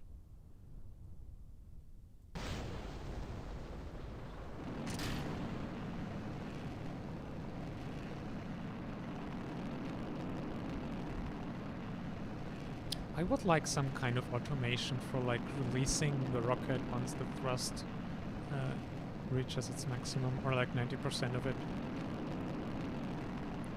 Which, because like we have a thrust to weight of 3 plus. Oh well, not quite. Sea level is a bit lower than that. But like, we don't need full thrust anyway to lift off. And while it can make a difference if you launch like at a tilt, because then if you start off with a bit lower thrust, then it means you tilt over more than you otherwise would. But for straight up launches, I'll take a tiny bit of extra delta V if I can get it. this point we could probably do the 4x time warp, but it's also only 15 seconds left. And we just learned what happens if you get too greedy with time warp.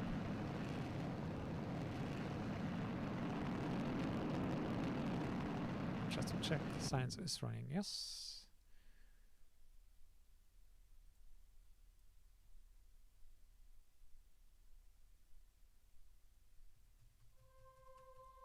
Boop.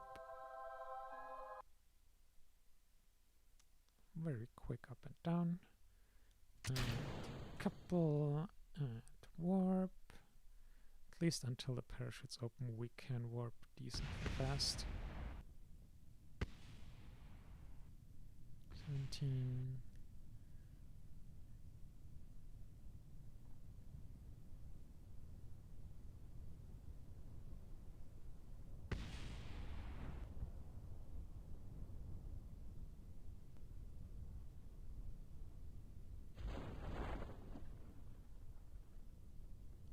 Oh yeah, 8 is super safe. Like even 15 was safe earlier, but we can stick to 8 too. We're literally talking about a couple seconds extra that cost us having to redo a whole launch.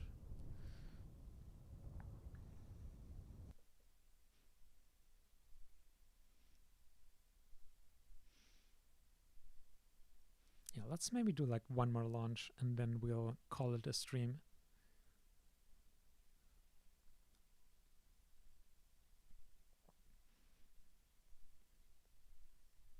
And we did still go from nothing to a pretty damn solid sounding rocket that we can also use to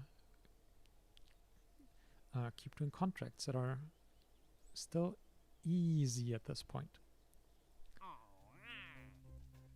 So, oh yeah, this one would only give us 15,000. How about a low space bio? 27, still not a lot. 140 kilometers with 150 units of sounding payload. The film return is still the downrange one, yeah. Downrange would definitely be nice. 400. Yeah, no, we can't do 400 downrange. That's not... 26 science.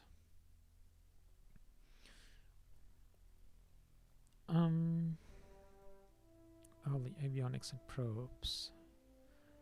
Science core near Earth. Ooh, so much less mass and less power.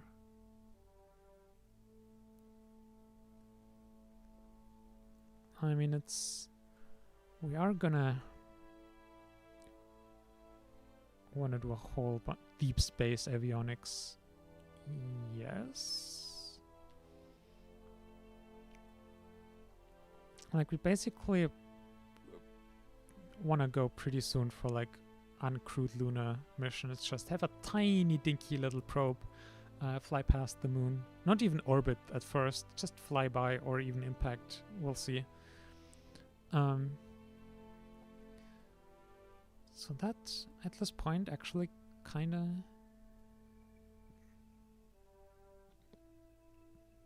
Although we still even have to get into orbit first. Let's get some engines. And then we can get the probes, and then we can get the last ones that we need for the crew. So, what's our next contract? I think it's just launching another one of these. At this point, like, we just basically need a bit more science, and then we just have to wait a couple of years for all the science to finish. Maybe we'll do something like we'll continue grinding the contracts just for some more money for upgrade points to buy to research faster or something. I don't know if that needs to be on the stream if we do that. Although it would also just be opportunity to talk about things which we won't be running out of things to talk about that soon.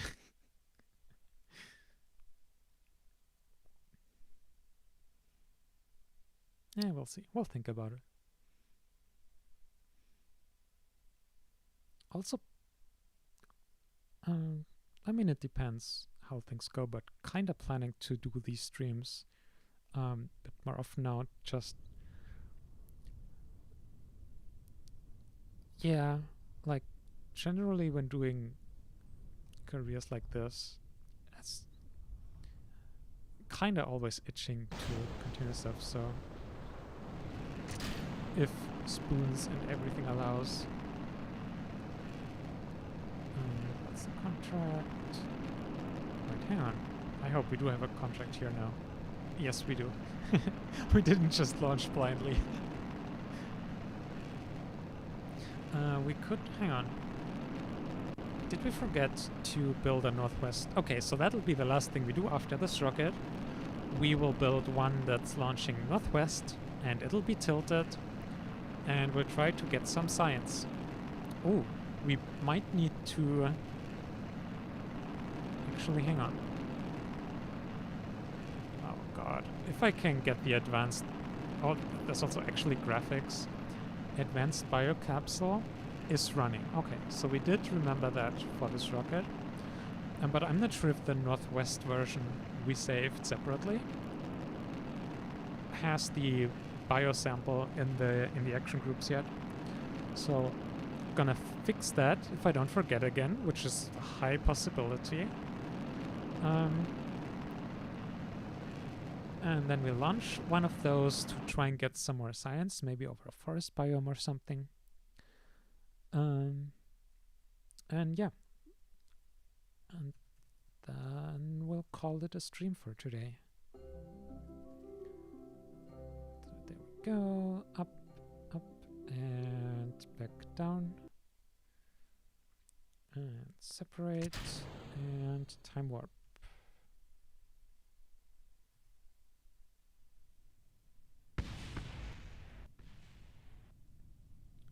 Background explosions, the KSP experience. So even like in real life, if you just return a capsule from space, you generally don't expect the rest of the rocket to survive re-entry. But at least you don't have to worry about where the debris comes down in Kerbal Space Program. Like in real life, maybe we should have done that. You would always like launch over water, really. And especially here, we are at the coast already. Specifically, it's situated at the coast so that you can launch over water, eastwards, over the ocean.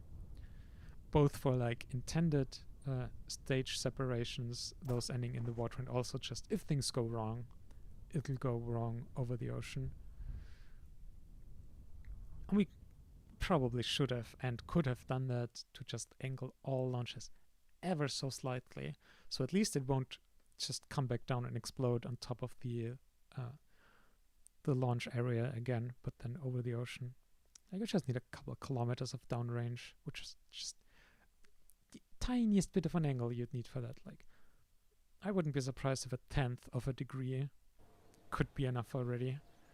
Like, over the whole duration and how high you fly and everything, a little bit can make a big difference. And I think we're about to max. Ooh, I think the biocontainer 2 needs a lot of time to do. We might mostly be doing that in orbital launches, actually, or at least with like more capable ICBM class rockets instead of this one. Might actually not make sense having it on the rocket at all.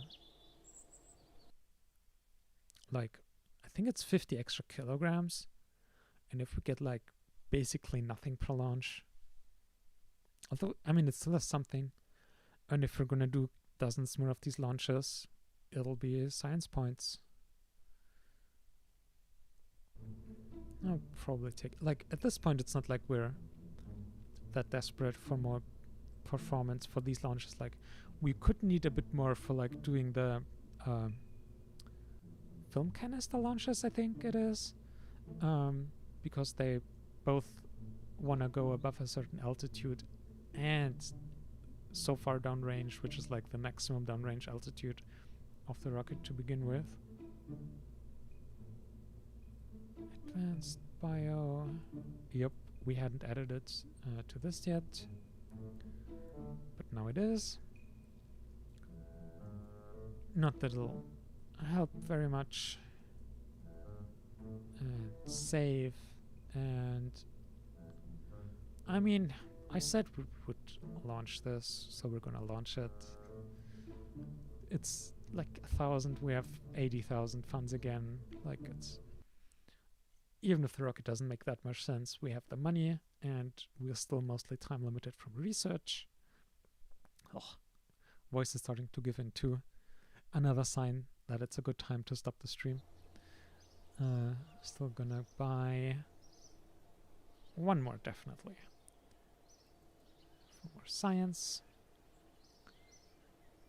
And then let's do the time warp. And then electronics. We have solar panels now.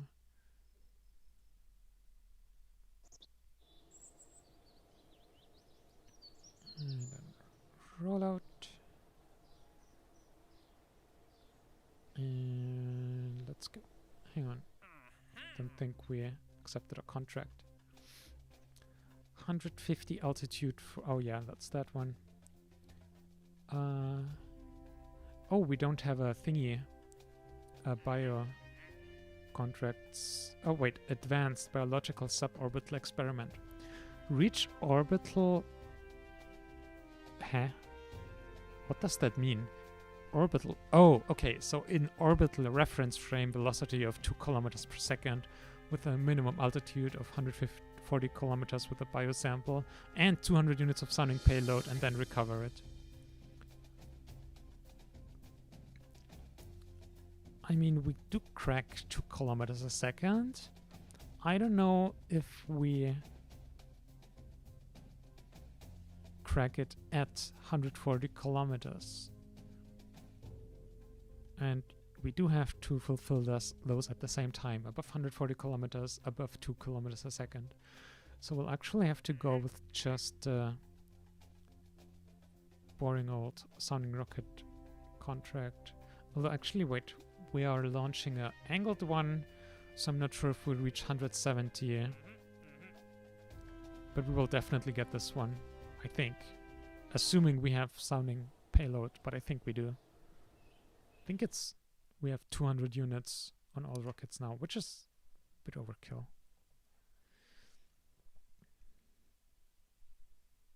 But yeah, like if you just optimize every rocket for every flight individually, it's a lot of work.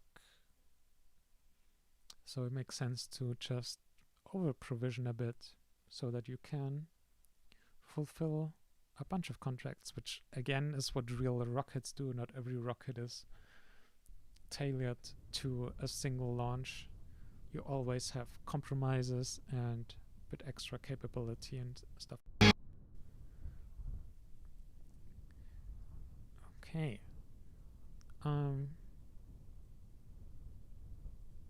Yeah, let's do this. Last launch for today. Fingers crossed. I'm sure there won't be a failure happening now. Ooh, okay, we're angled too far. This is not good. So we're not gonna get the contract.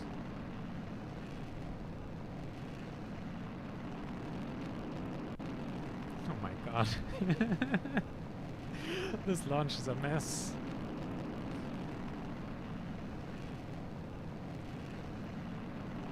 Dear god, we're probably gonna tear apart from aerodynamic forces pretty soon. Well, and that's why I want to be able to set angles by typing in numbers instead of having to judge visually.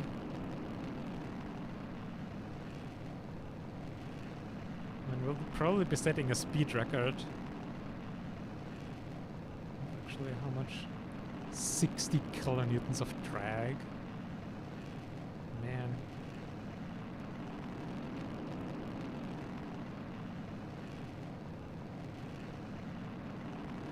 Just red hot. Actually, we didn't get over to kilometers a second here. Oh yeah, I mean, we did go sideways a lot and lost a lot to like aero drag. But yeah, that launched it. That's a frustrating end for a launch. Okay, I'm gonna reduce the tilt and launch this one again. Also, I forgot to decouple earlier, which is bad.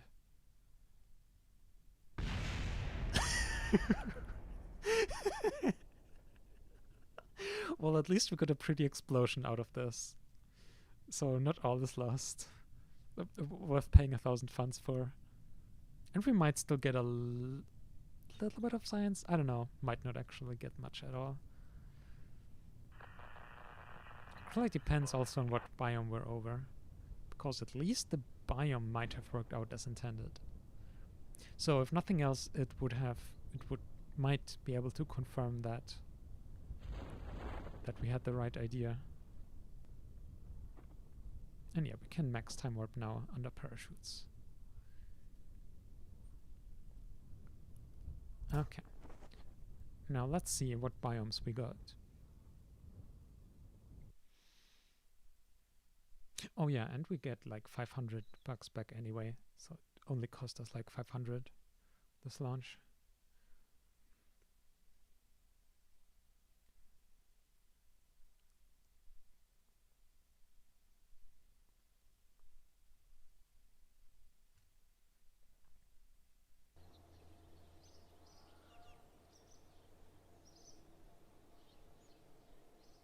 Come on, show me the science.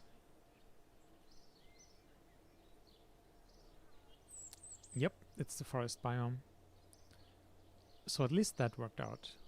And now if we can fly higher, we can get more science from that biome.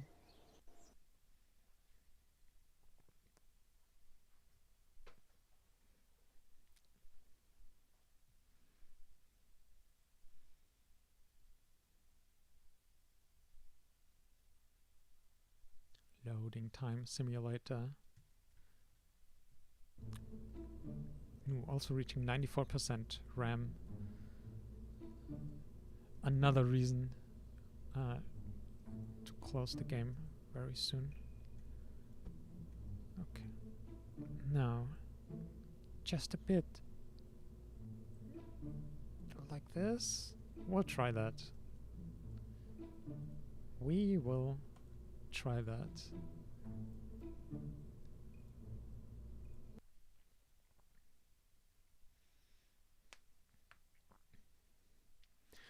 However this launch turns out, this will be the last launch for today.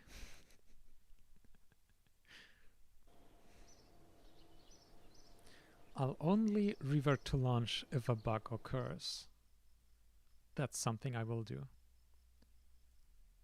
Oh, satellite era.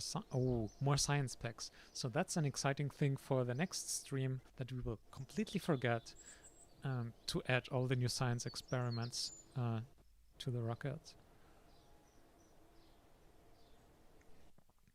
I'll make a note. Like, we have text documents for every KSP career anyway, because otherwise you just forget all the things, especially when you stop playing for a while.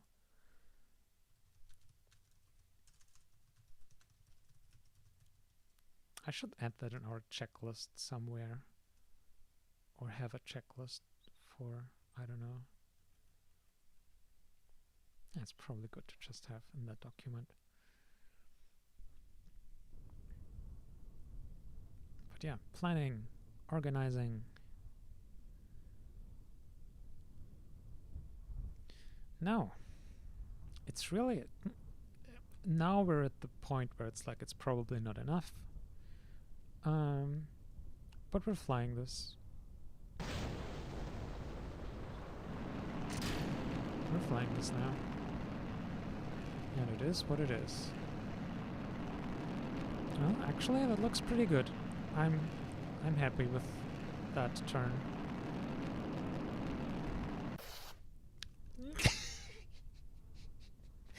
I shouldn't have said anything. And that, my dear viewers, is a full engine shutdown even though we are now at full engine data and have the maximum reliability for this engine. Oh boy. Oh man. I really shouldn't have said that, but I'm gonna stick with it. This is the last launch. Even though we only got a couple kilometers up. And we're like landing almost like on the runway on KSC grounds. Oh dear. But yeah, this is why engines and reliability and managing that is important. At least for vehicles you care about that. Imagine though if this failure had happened on our one rocket we had left while we were out of funds. Oh no. Okay, everything's fine. I think we've had that kind of bug before. It's with the just with the terrain of KSC. It gets a bit buggy. But hey, at least we recovered this thing. Nothing exploded. Well, at least the rocket when it impacted the ground, but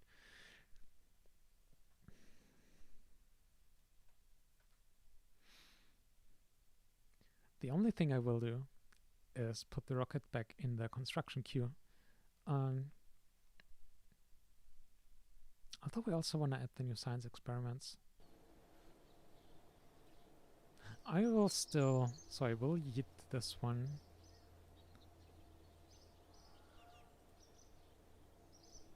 And then I will just add the northwest one into the queue just to be reminded that we want to launch this thing again.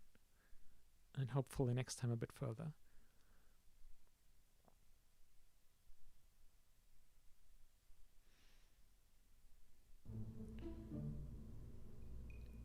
Boop. In the list. Okay. So that'll be it for today. We'll looking into streaming again maybe the day after tomorrow at the same time, assuming that works out. We'll keep you posted as usual. So thanks everyone for watching. Hope you also enjoyed that, and we'll see you around. Bye.